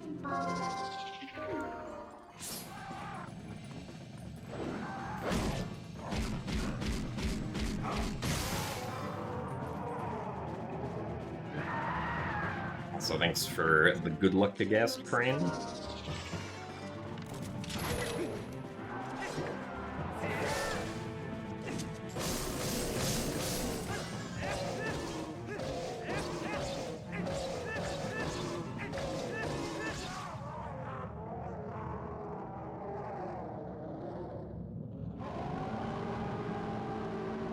Yeah, you can send the link for how Moon Boots works.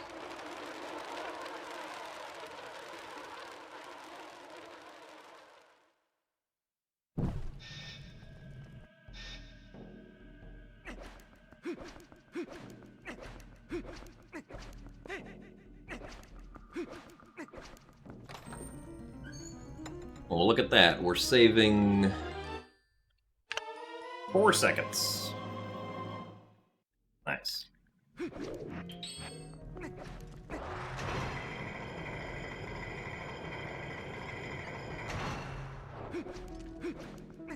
Well, yeah, you still can skip the boss using a Wolf-Link super jump, but I just choose not to do it because it doesn't save quite as much time to do anymore. It also requires damaging down because you have to Death Warp after you get the spinner if you want to do it, since we don't want to save warp, since if we save warp we'd have to do Pogate skip again, which would not be faster.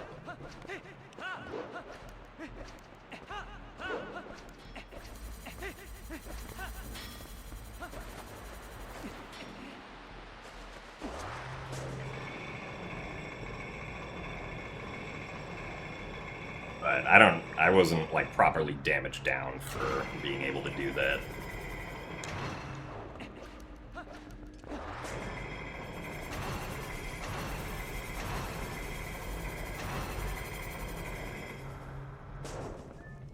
Which I don't go for anyways, because I feel like if I went for, like, damaging down and doing the Death Warp, I would probably end up losing more runs to, like, accidentally dying somehow. If I tried to properly damage down for it. So I just, like, don't even bother. Especially since my consistency with Death Sword skip wasn't even great to begin with.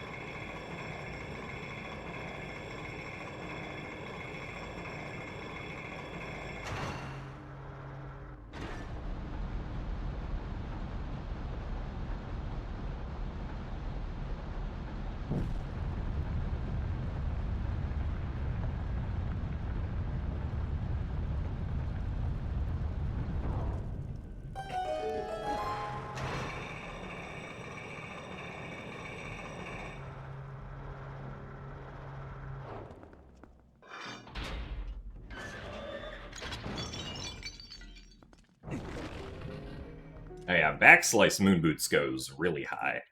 But does require magic armor.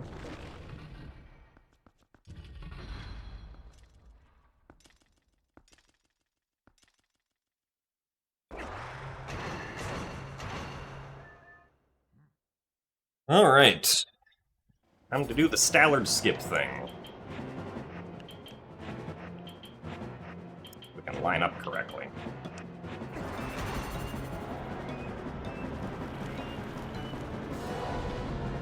Wait here for the spinner to go by.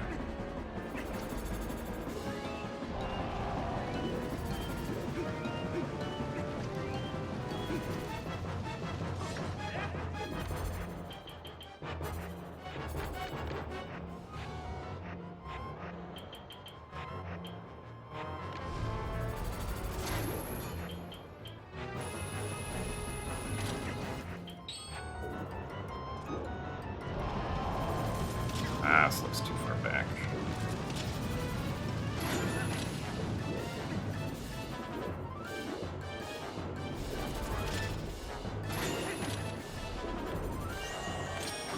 I thought he was, like, about to shoot.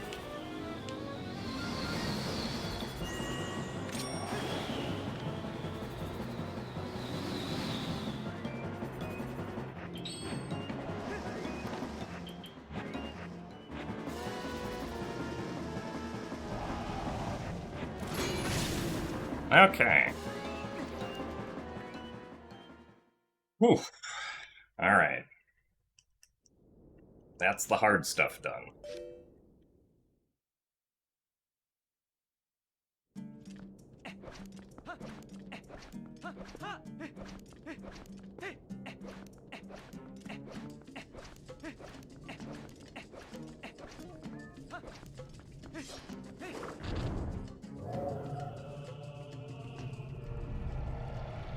Now, of course, I have still flubbed runs like this in the past in Endgame, so...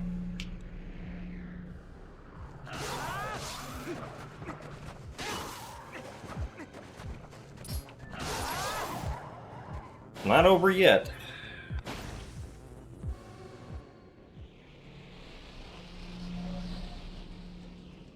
Anything you need.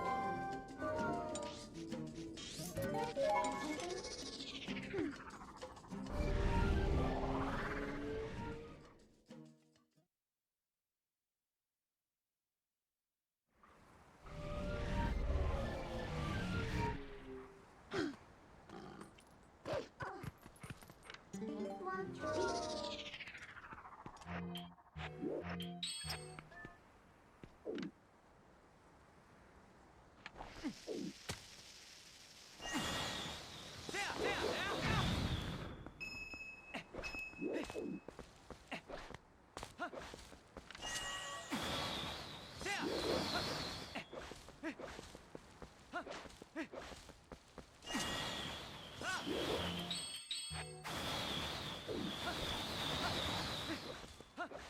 Thanks for the 5 bits, Novi.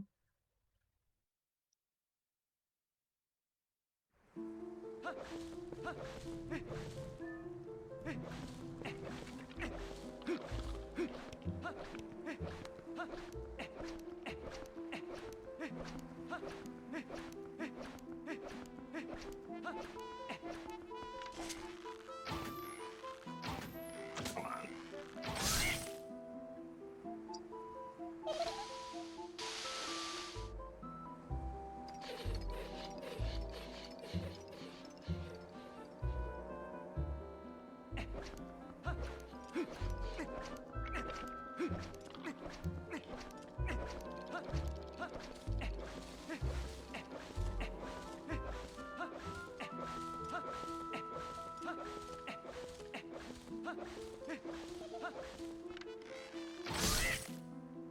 I think a combo is like multiple people can pool bits together or something. Not really sure if there's like a special reward you get for doing it, but I think that's the idea.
Missed quite a few shots here. It'd be convenient if I could get an arrow drop.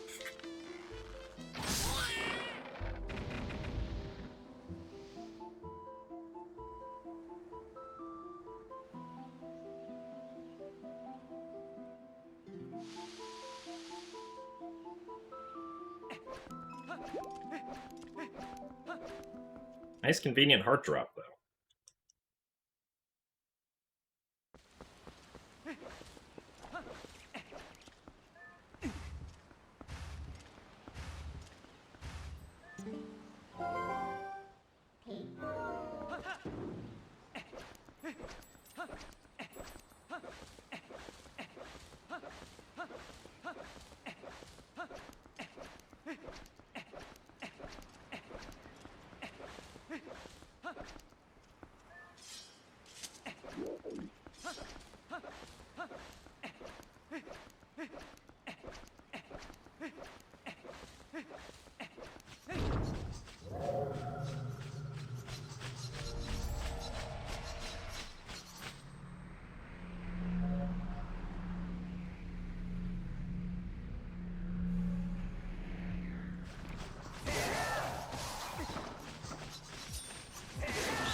Oh, come on. Nice analog glitch.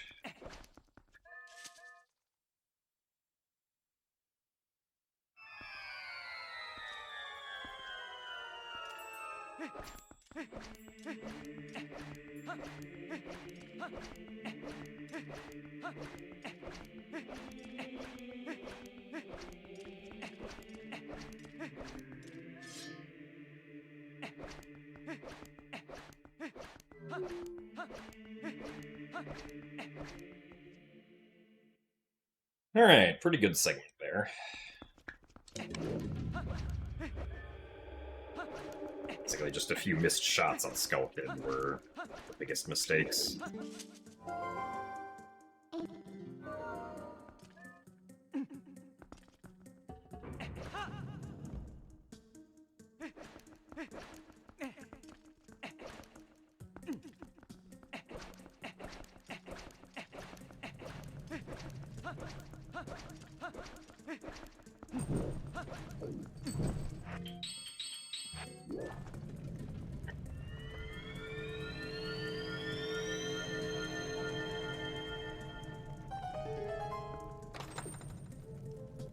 Terrified of Earth Temple in Wind Waker as a kid.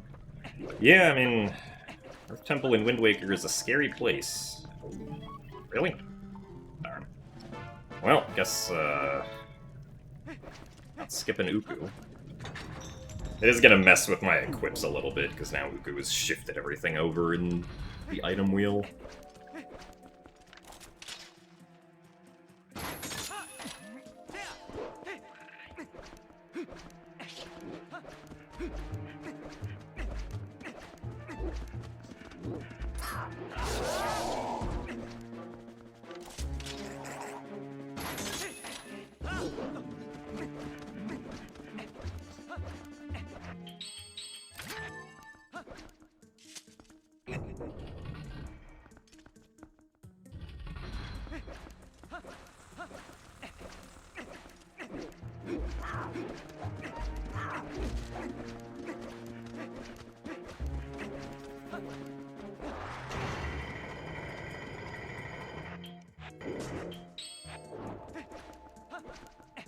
I'd also like it if I stopped being too early with trying to equip items.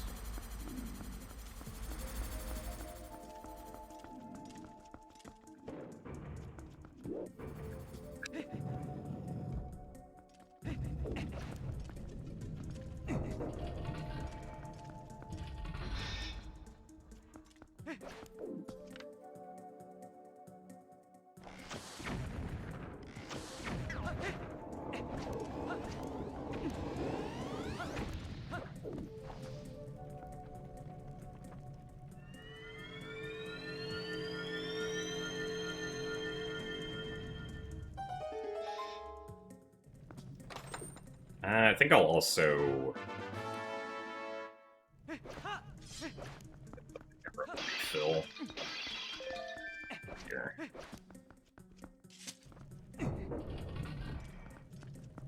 In case my aiming in the next room is like horrible.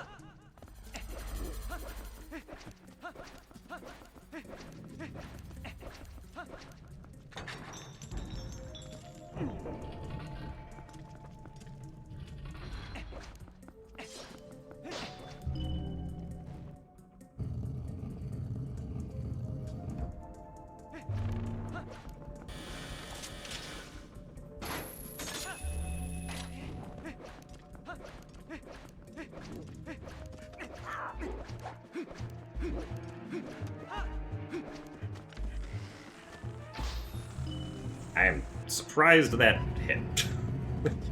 Did not seem like it should have hit to me. Also, what the heck was that camera?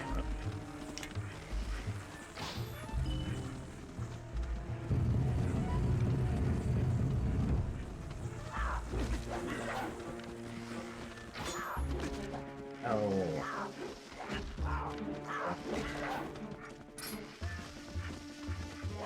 Oh, now no one wants to hit me. I see how it is. Alright, well, that was unfortunate.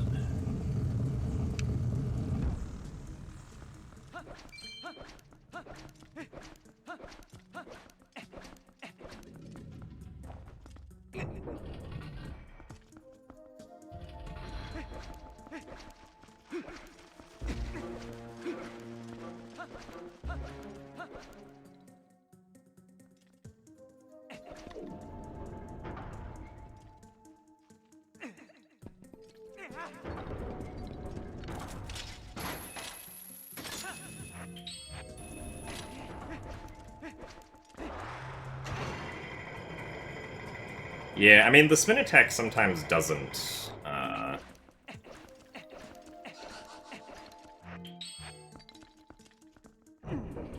get, like, the armored ones, which is why I'm kind of about it.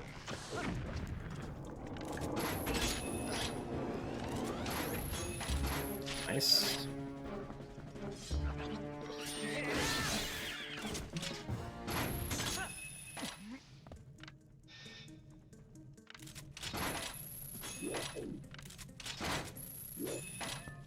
Really?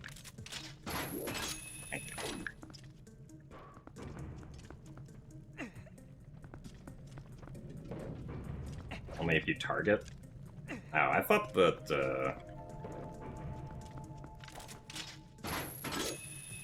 thought it wasn't that simple, but maybe I'm wrong.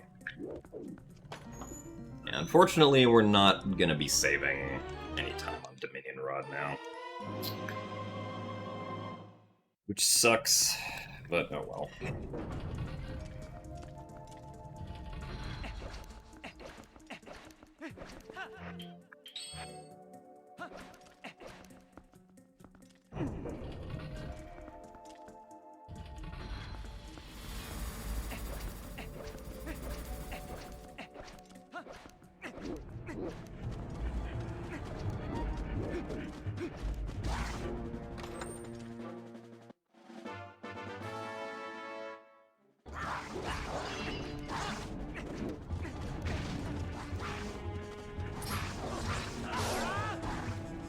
I do not like where this guy is.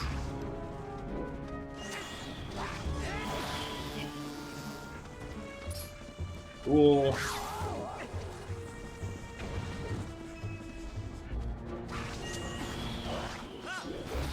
What?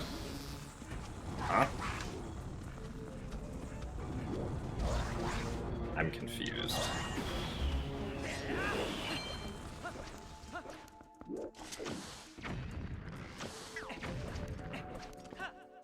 Well, now we're just losing time.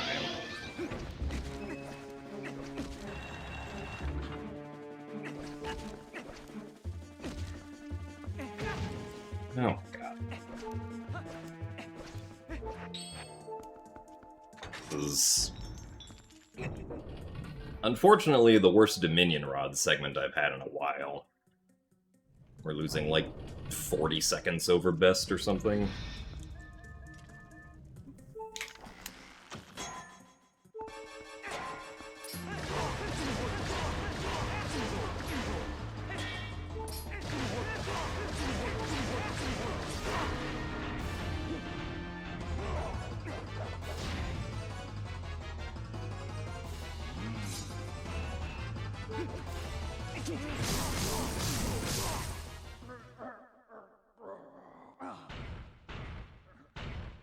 Actually, even more than that.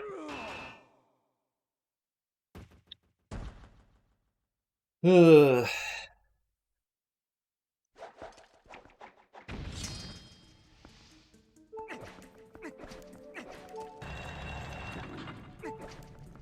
Damn.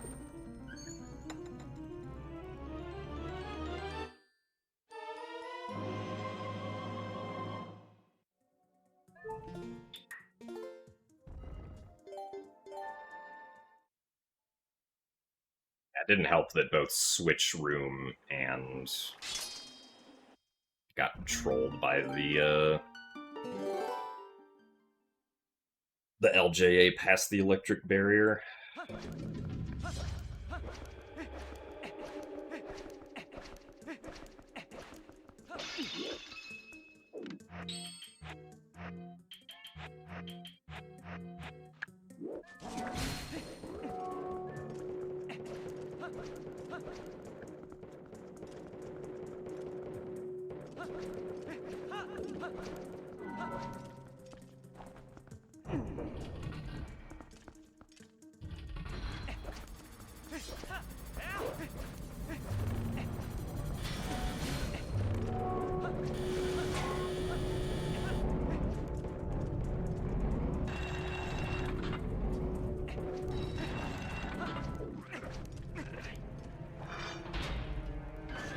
The rando yesterday went well.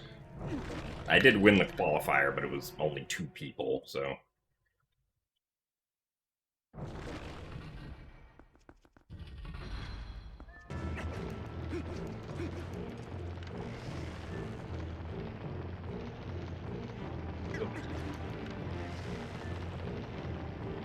Fortunate.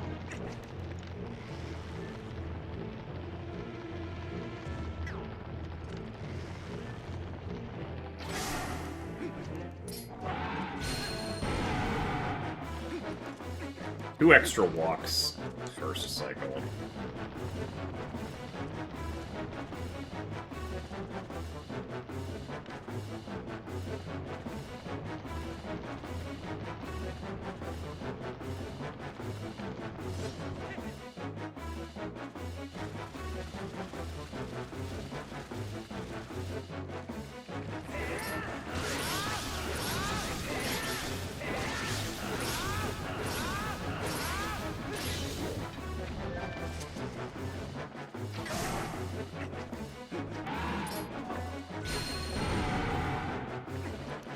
The RNG on that one is good. And we even get the sideways spider climb, which is convenient.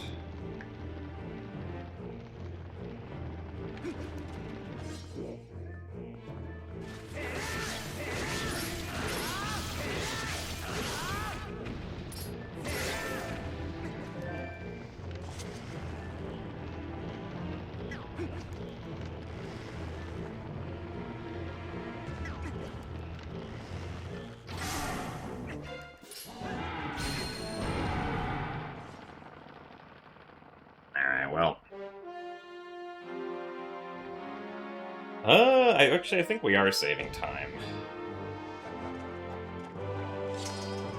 Not very much, though.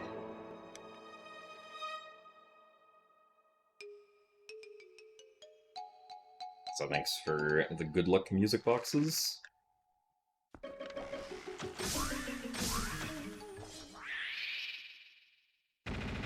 Hello, Mage Lined.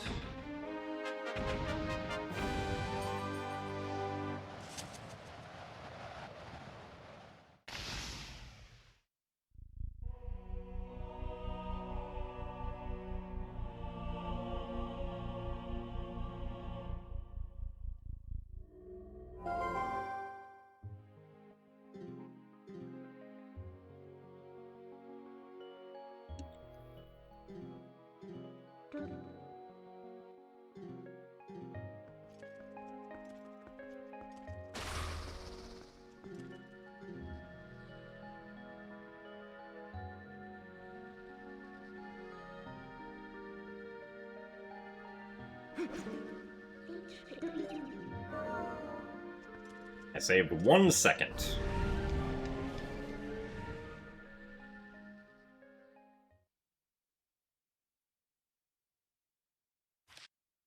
We lost about a minute on Pogate skip, at least compared to what it's possible to get. My PB also lost a minute to Pogate skip, so I was even with my PB on that segment, roughly.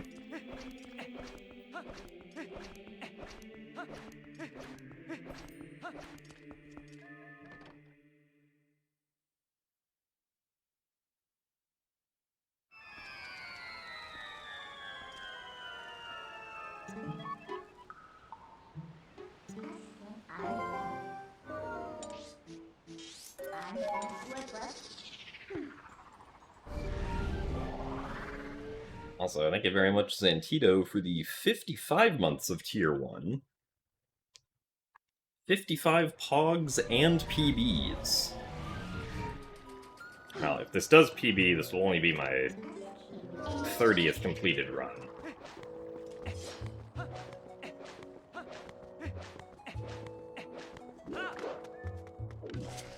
Oops, that's not the item.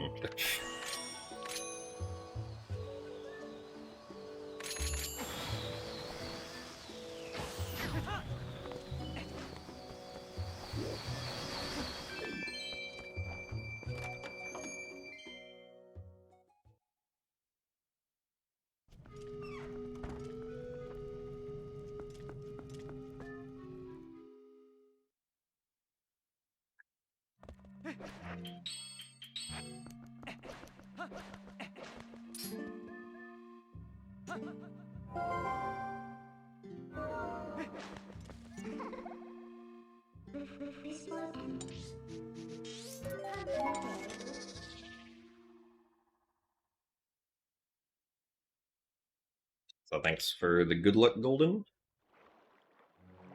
Thanks for the good luck as well, McGowsers.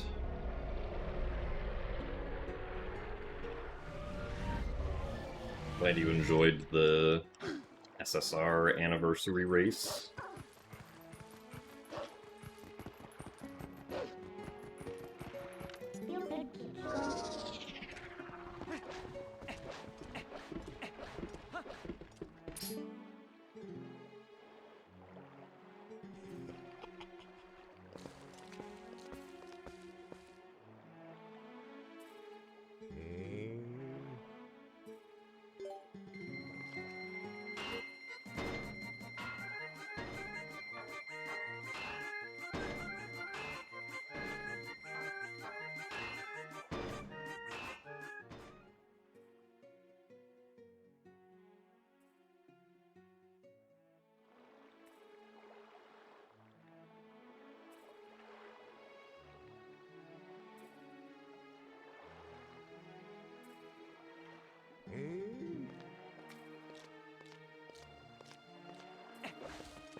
Yeah, I remember zombie hovering and reviving myself in Tower of the Gods.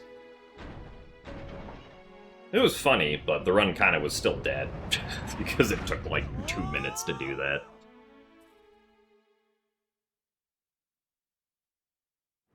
Is there anything in the game where you have to wait a certain amount of days?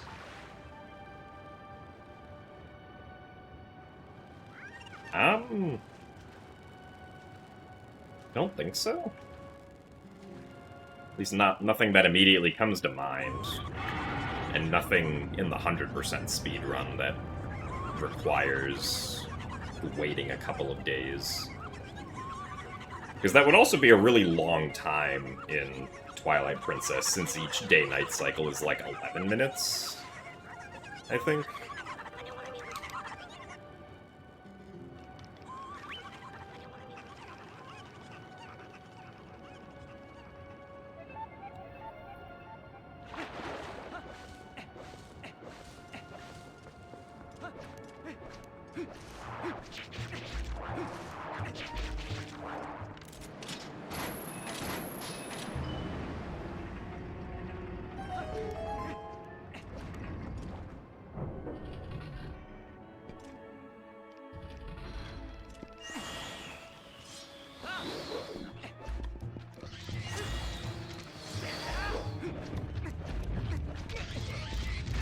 Nice.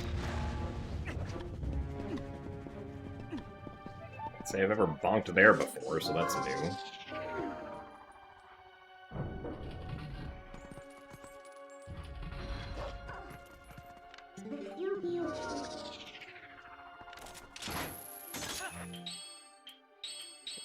Whip.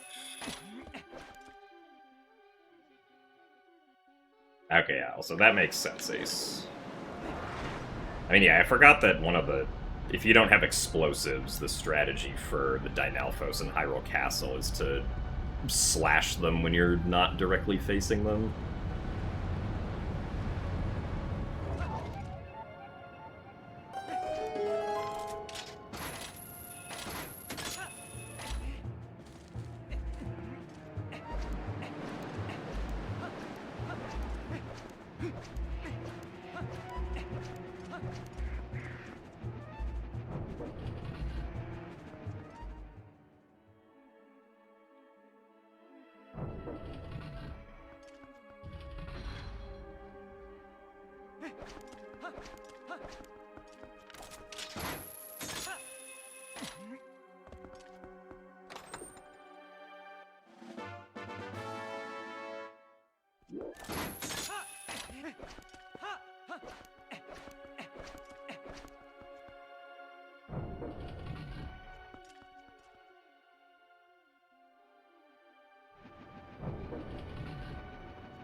Nice Mage Land. I hope that it was enjoyable to speedrun. But yeah, the runs of this game are pretty long. At least like the full game runs, because there's no quick way to skip to the end of the game at all.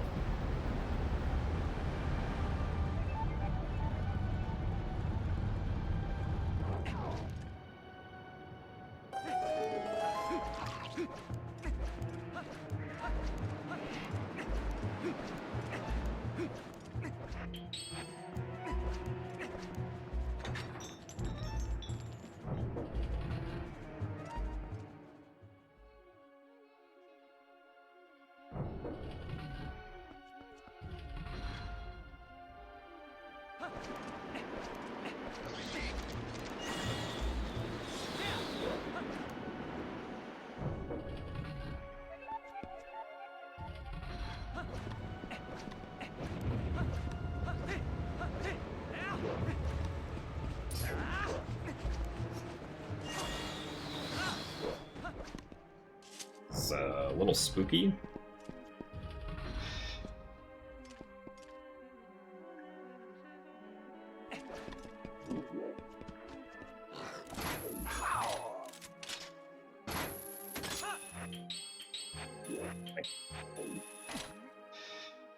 Now Iron Boots is in an awkward spot in the inventory for the rest of the run.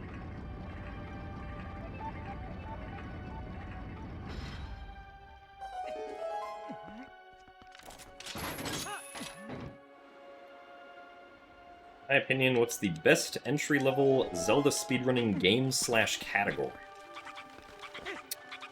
That's gonna be whichever one you are interested in the most. You will probably have an easier time playing a game that you enjoy a lot instead of whichever game is just objectively the easiest. Yeah, I did see the Skull Kid fight skip for Wii. It's pretty good. I'm sad that, at least I don't think it's possible on HD, because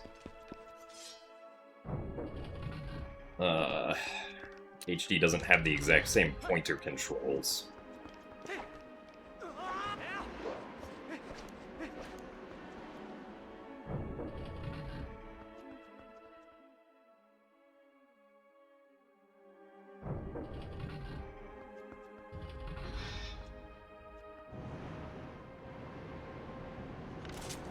So, like, HD has third-person aiming, like, as, like, an option in the menu, which is why it can also do, like, third-person clawshot clipping, but, I don't think the Skull Kid, shot that Wii is able to do is gonna work.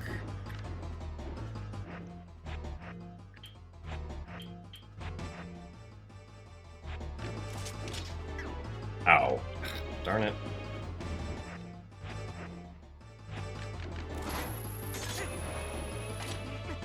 I don't know why I only did one. Wasn't what I was supposed to do. Oh, sorry, yeah, you're talking about the fight skip. I thought you were talking about the... like, the precise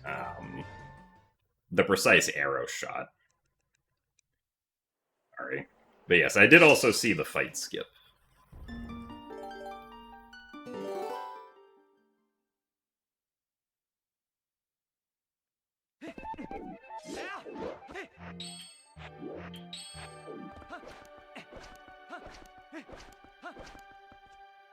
I think Wind Waker all dungeons is a decent start.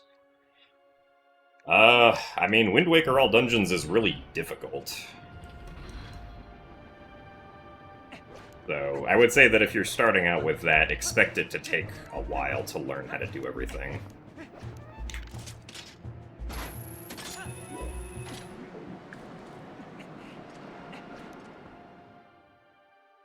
So, good evening, and thanks for the good luck, Boss Lady Trey.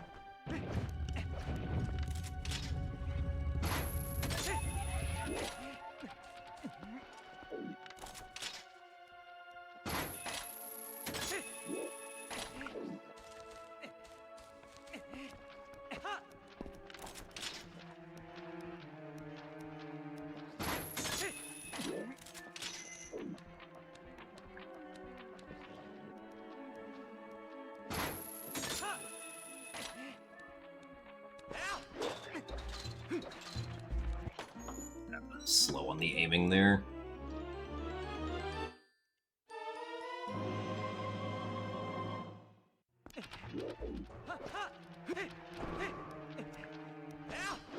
Oh.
Okay.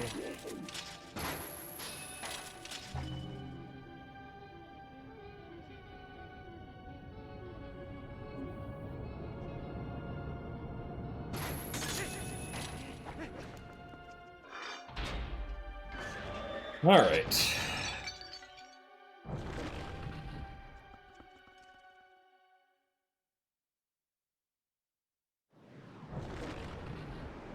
Thank you for the good luck, Momo. Oh boy, we actually got the roll.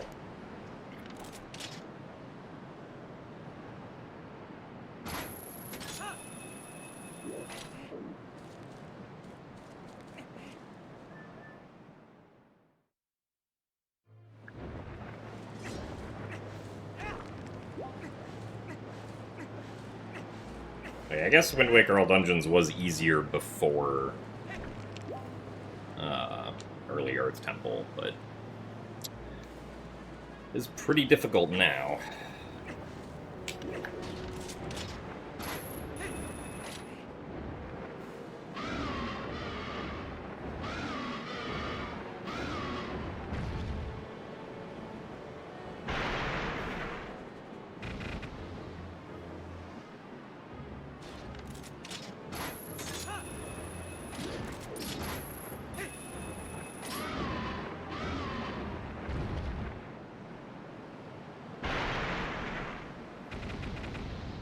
I don't think Echoes of Wisdom is actually all that difficult currently, but at least not like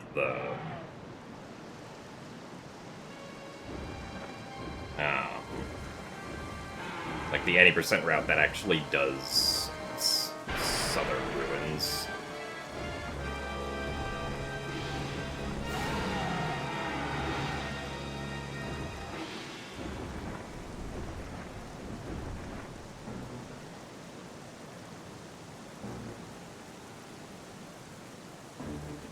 I guess, like, the final boss fight can be a little finicky, but it's definitely learnable. And the game is very generous by the fact that the autosaves happen during the final boss fight.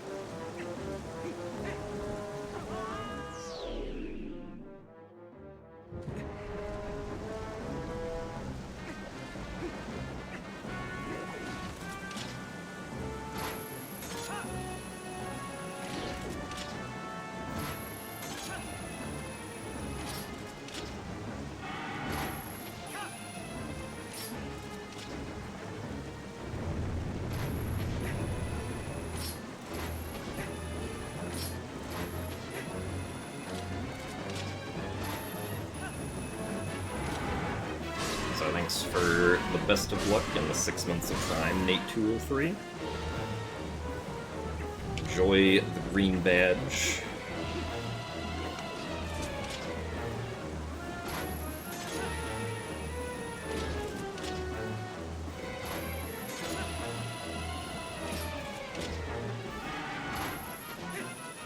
Thank you for the continued support.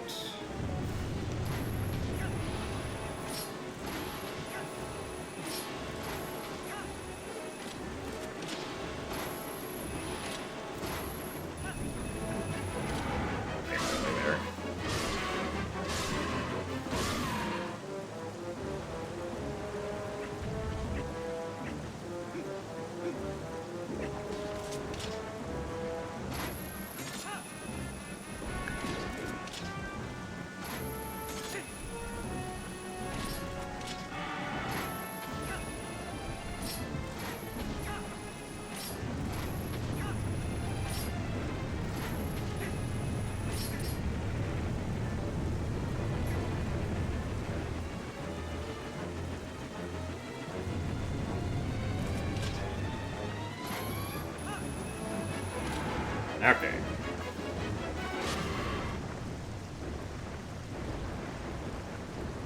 So thanks for the good luck, Orion. We will certainly need it in Palace of Twilight.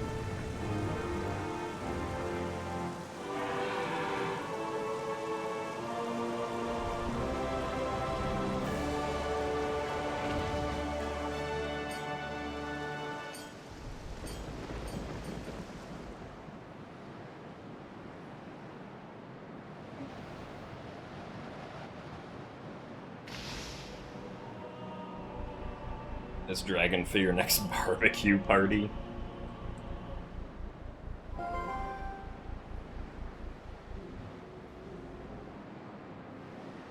Would certainly make for an eventful barbecue to just bring out your dragon. Be like, alright, we're gonna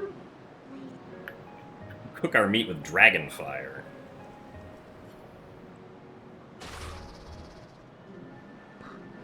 So thanks for the good luck, Nephora.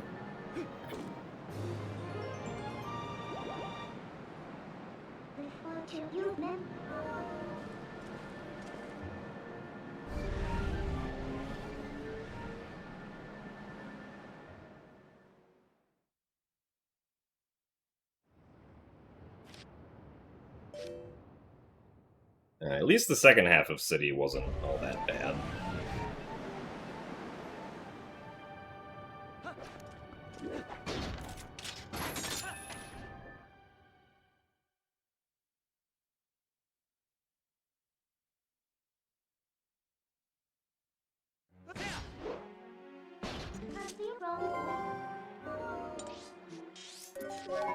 Ah, I see. It's BYOD. Bring your own dragon.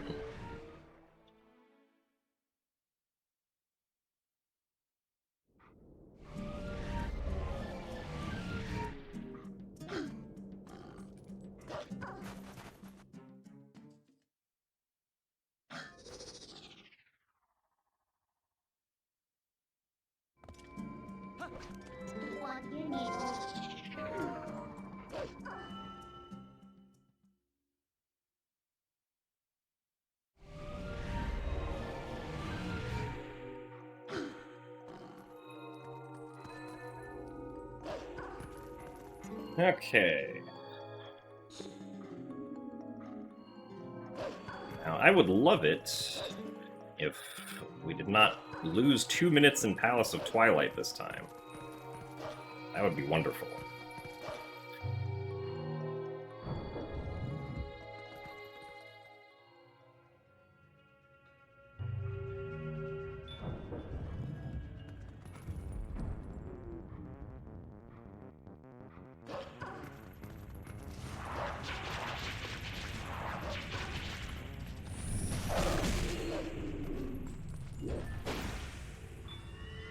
So thanks for the good luck, Skyward Star.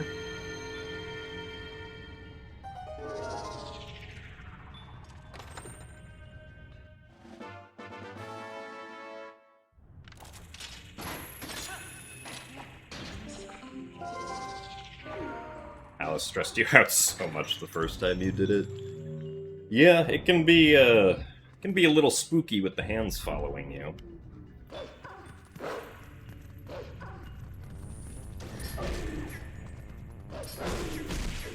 Nice.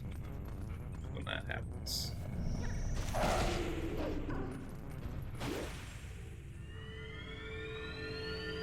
Supposed to dash a second time there.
Yeah, I mean, it's interesting because, like, the hand is only kind of scary because like, it's constantly creeping up on you and, like, following you. Because, like, the hand doesn't actually ever, like, really damage you at all. Unless you're under it when it slams down. That's not going to work.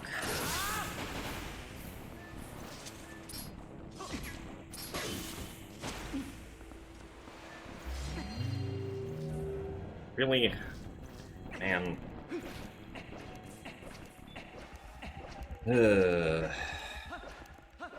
this is not a great start to Palace of Twilight.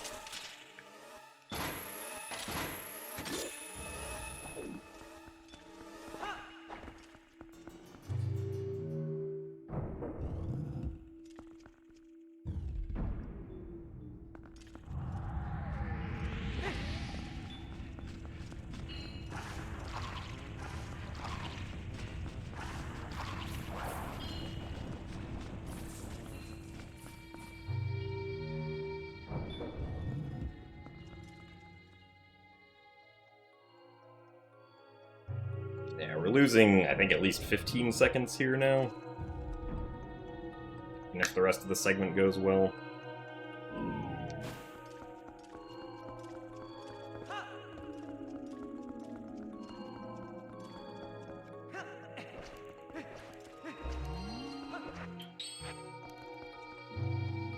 Ah, yes, this is the dungeon that takes the longest.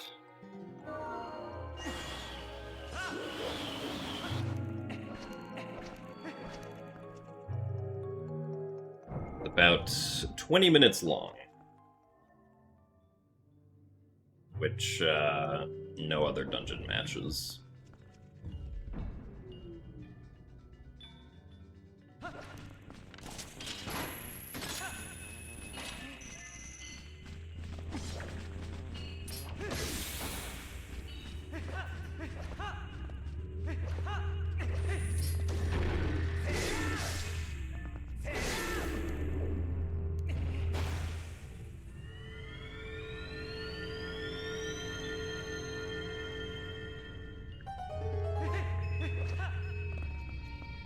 Good enough, I guess.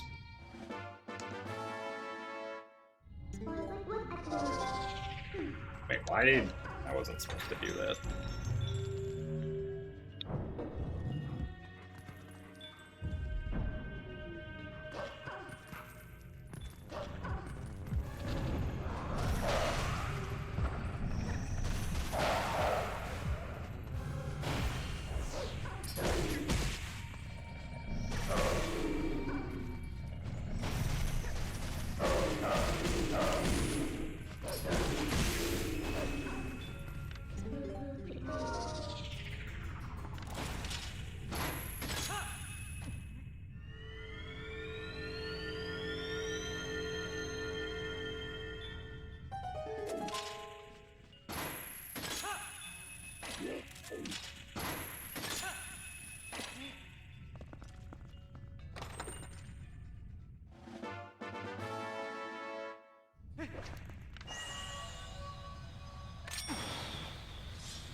You're here to accidentally curse my run for 50 months straight. Man, it's gonna be a long run if we're still doing it in 50 months. But thank you for the 50 months of Tier 1 and for the good luck, Pippi. You indeed appreciate it.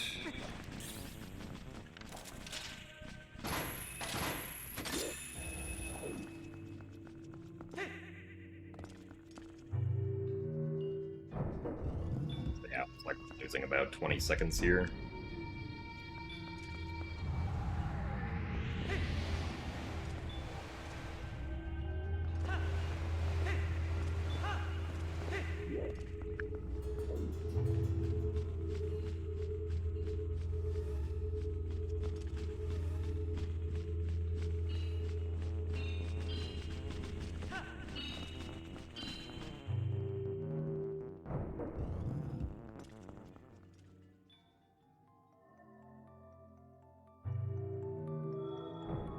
Do I want to play Wind Waker again? Well, I'll be playing Wind Waker on GDQ Hotfix in like an hour and 15 minutes or so. Gonna be doing randomizer.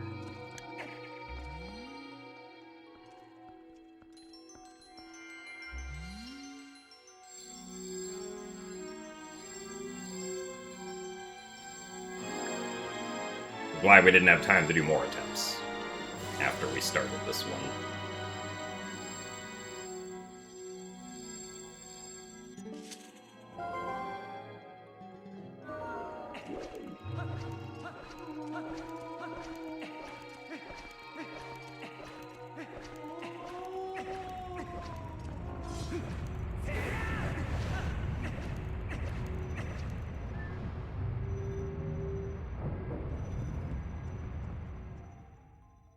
I don't know, it's not a race, it's just part of whatever hotfix show is today.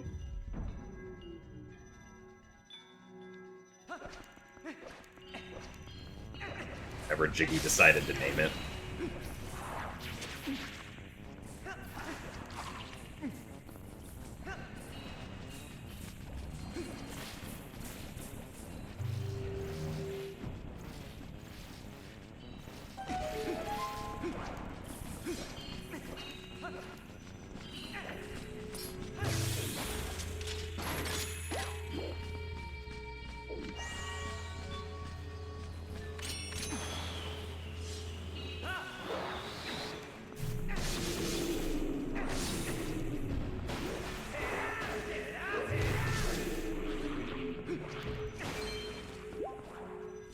At least we shouldn't have any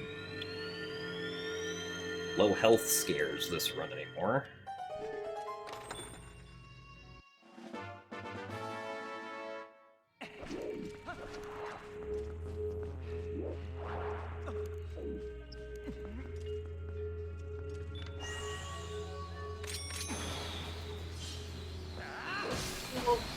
Wow. First time that LJA has not worked in a very long time.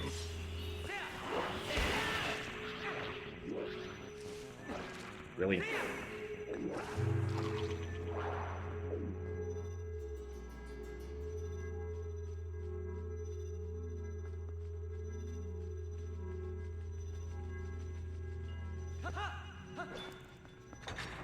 Well, that stinks.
Sure how that first attempt at it was off by.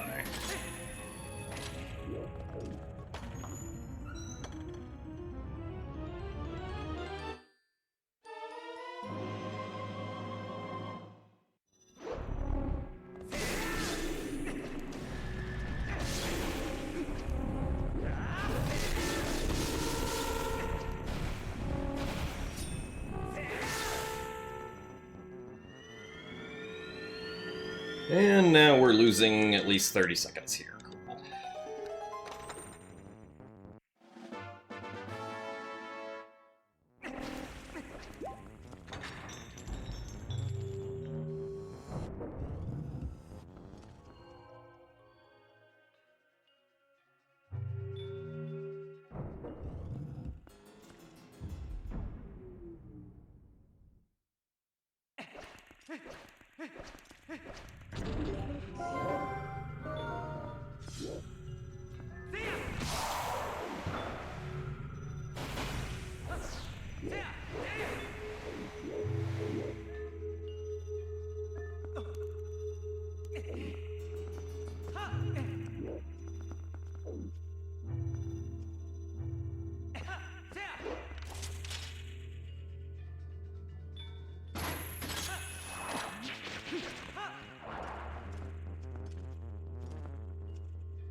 Streaming and putting content on YouTube is currently my job.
Usurper King Xanto.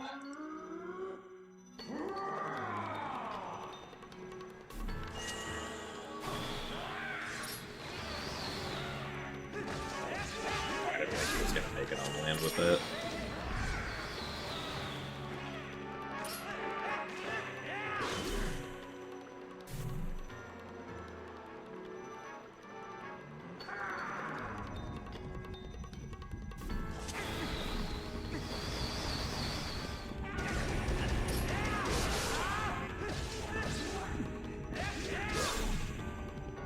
Alright, at least we got good RNG and a good one cycle there.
The Wind Waker rando yesterday went pretty well.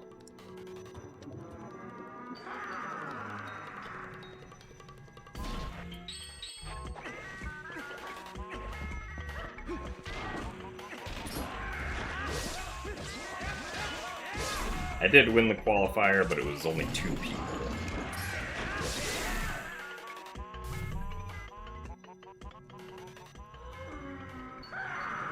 Yeah, the only qualifier that people actually showed up for was yesterday. The other person was just Alex.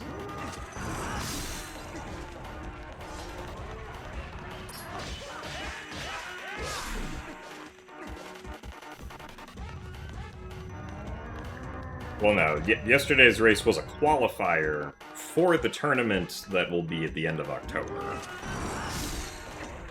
The in-person tournament at Speed Gaming Live.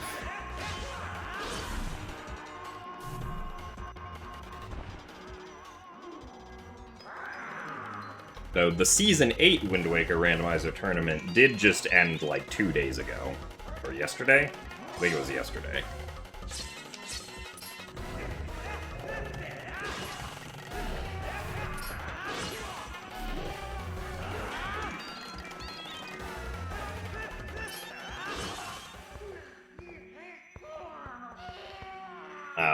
Bobby won the Season 8 tournament. And specifically won that last race by about 15 seconds.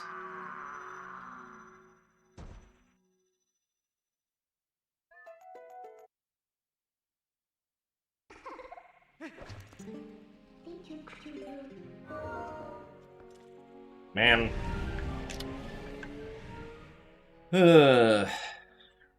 I lost 50 seconds in Temple of Time, I lost 50 seconds in Palace of Twilight.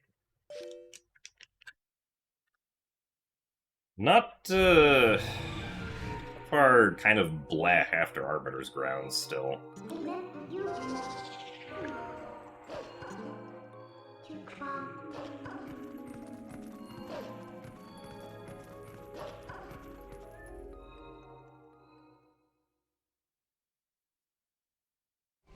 So thanks for the orange rupee mage lined.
At least the run is valid, because we bonked into the loading zone there.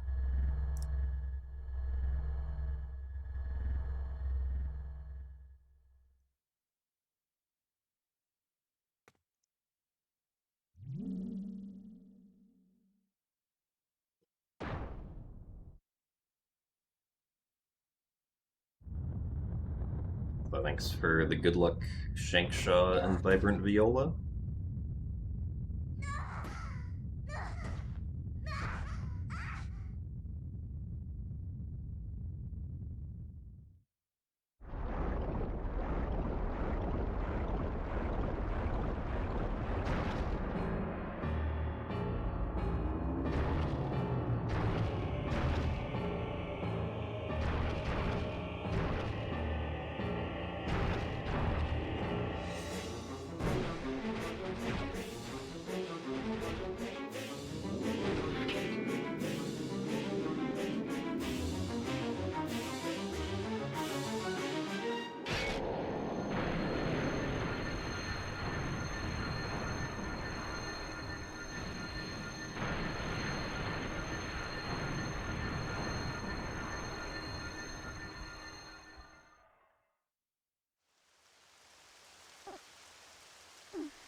Good barrier.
Did the same thing.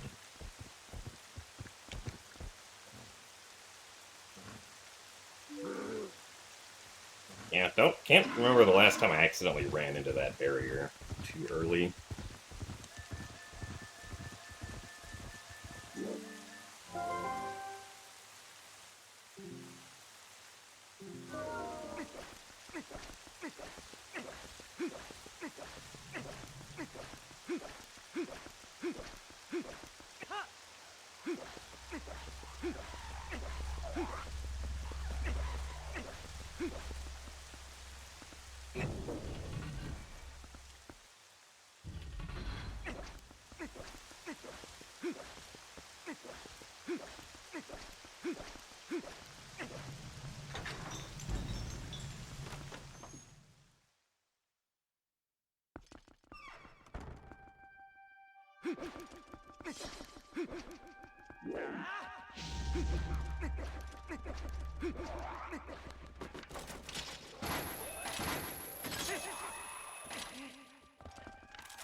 I don't understand the hitbox here. That happens. Like why he gets pushed so far away.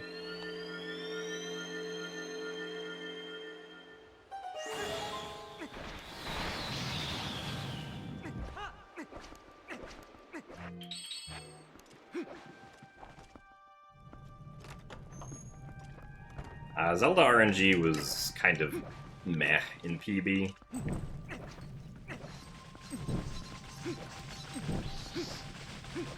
I think I can save like 30 seconds on my last segment.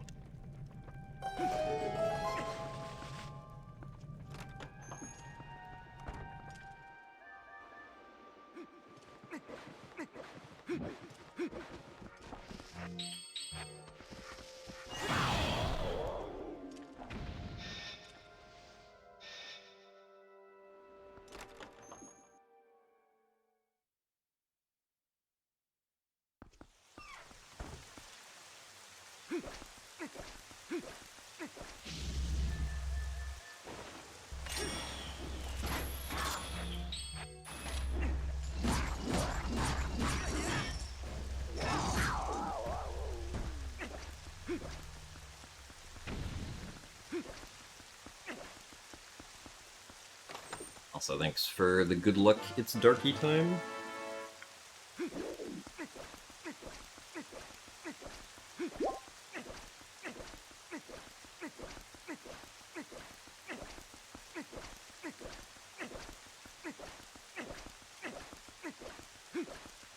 Well, yeah, so the lanterns don't actually have to be lit in a specific pattern. You just have to,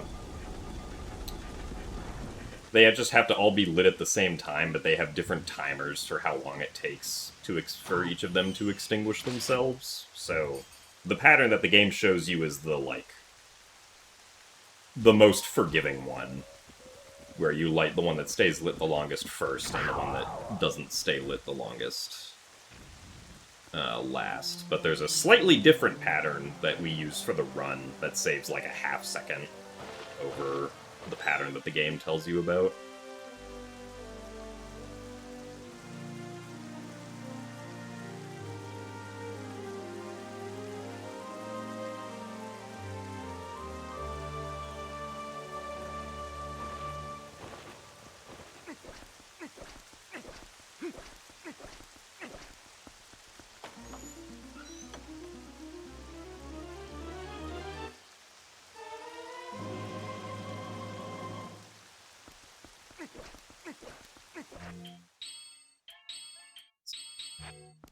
It's also not what I wanted.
Yeah, I just took the hit from the Lizalfos on that one.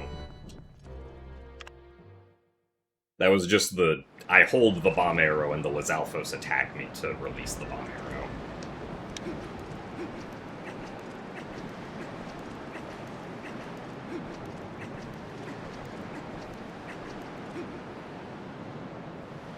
They just happened to attack me very quickly, which was convenient.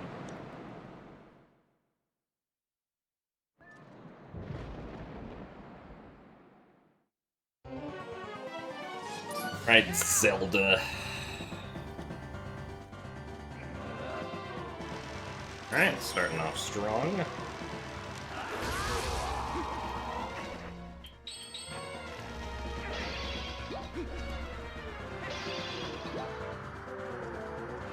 Still on pace for 7 cycles. Oh, got a slow triangle attack, though. That is not optimal, because the charge attack is much faster than the triangle attack. Oh, alright, very nice. Still on pace for 7 cycles.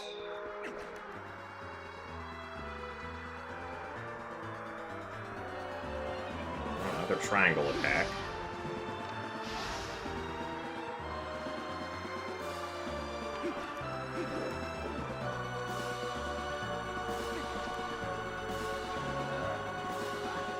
And there's a charge attack. We have at least one more regular attack before we can get the energy ball. Alright. And now can we get the energy ball? Nope. Unfortunate. And we get the energy ball this time. Okay. 8 cycles, and not too bad, because most of those cycles were not too slow.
Yeah, I'm not sure what the optimal way to turn the camera is for lag reduction here, honestly.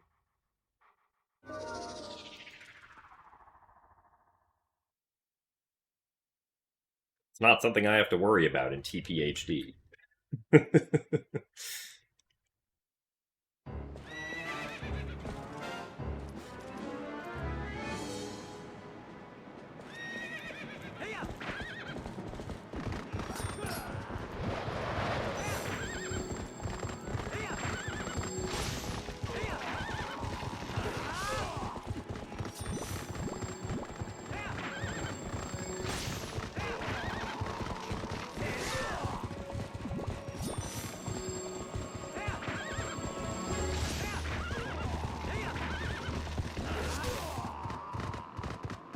Alright.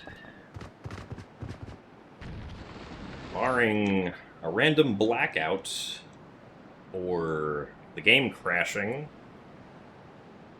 or me suddenly not being able to quickspin, I think we might actually get sub 330.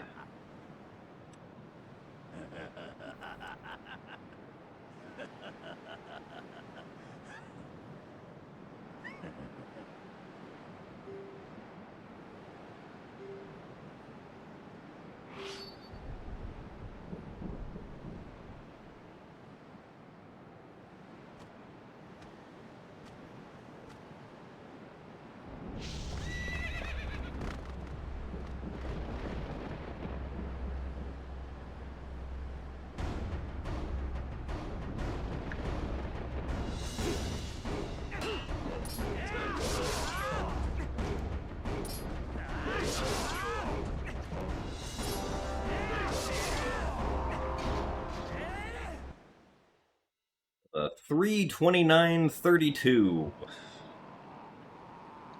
Oh my goodness, it finally happened.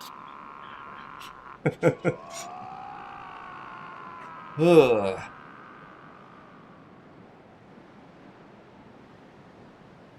Thank you very much, Joshy, for the 150 bits.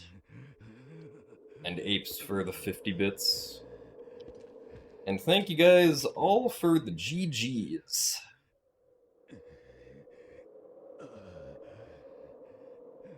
Yes, this is a new PB by 2 minutes and 41 seconds.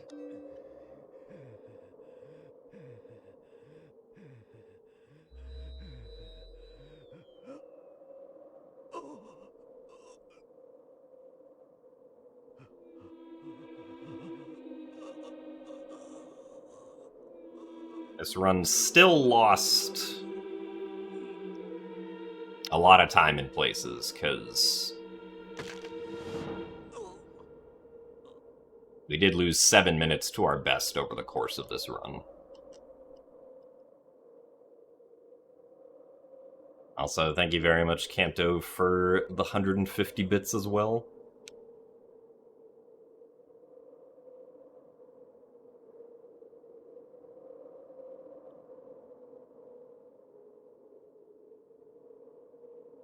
What's next up? I mean, I definitely want to speedrun, or, like, improve my speedrun times in Skyward Sword, but, I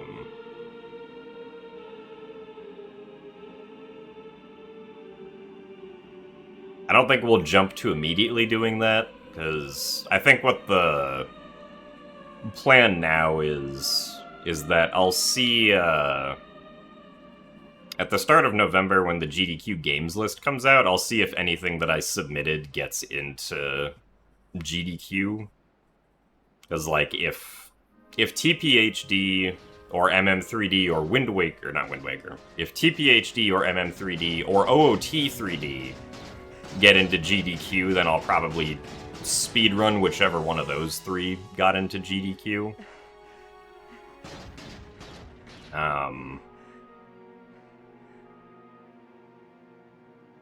So, I think probably we'll keep speedrunning Twilight Princess until, like, the end of the month, and then see what happens at the beginning of November.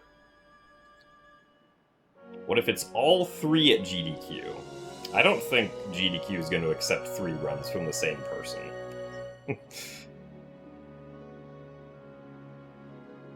Especially runs that are as long as the ones that I submit.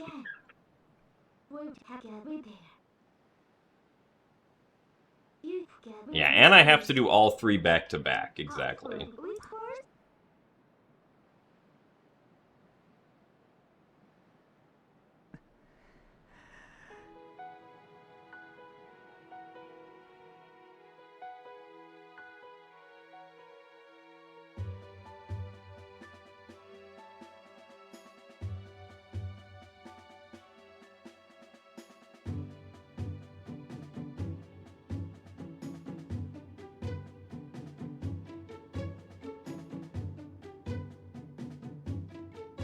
Yeah, I do think, like, either Wind Waker or Wind Waker HD No MSS would be a good showcase, but I don't know if GDQ really shares that opinion.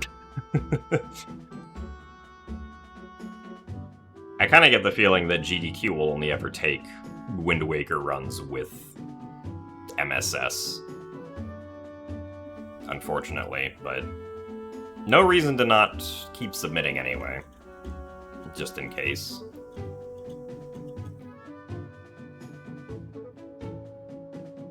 Also, no, I will not be running the entire 3D Zelda challenge at GDQ. I have submitted that in the past, but, like, at some point I was like, I don't know if it really makes sense to submit the 3D Zelda challenge, just, like, conceptually. Because, like, obviously, the only game in the 3D Zelda challenge that I'm, like,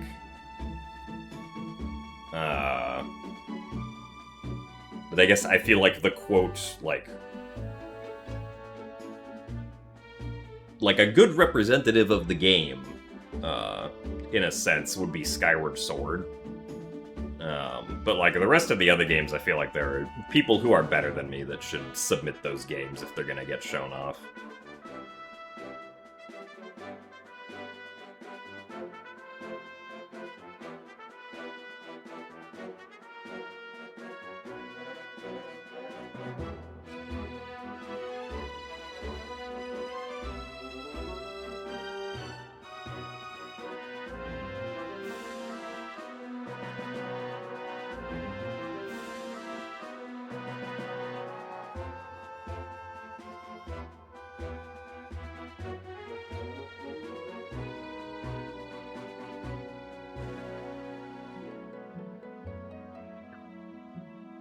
Yeah, so this specific All Dungeons run, Elden Twilight was a little rough, but the rest of the start was kind of fine. Lost a bunch of time on Ball and Chain.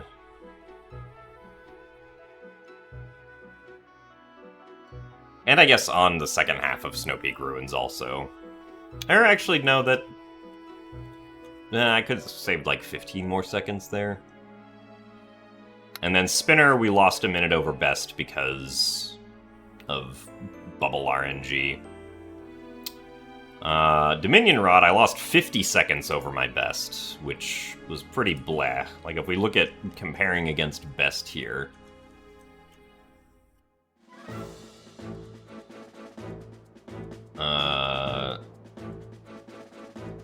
Yeah, 57 seconds lost to best on Spinner. 50 seconds lost, or 49 seconds lost to best on Dominion Rod. And then almost a minute lost to best in the entirety of Palace. But only 8 seconds lost to best in Hyrule Castle and Ganondorf, so at least Hyrule Castle wasn't bad.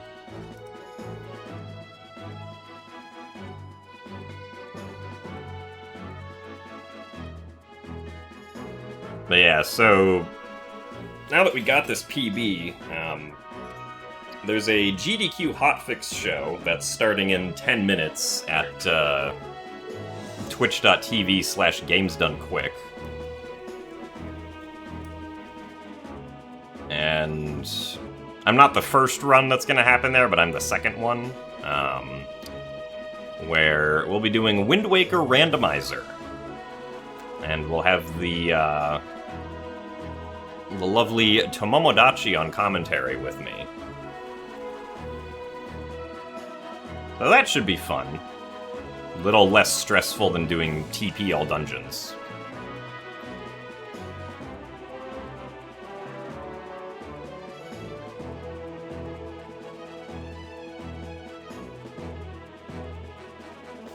But yeah, happy that we at least got sub 330, but we'll probably keep doing just all dungeons attempts until the end of the month and see if we can maybe get a lower time. Maybe we'll also do any percent, because my any percent PB is like 259 and can definitely be improved now, especially with Pogate skip and stuff. So, yeah. Thank you guys all for watching today.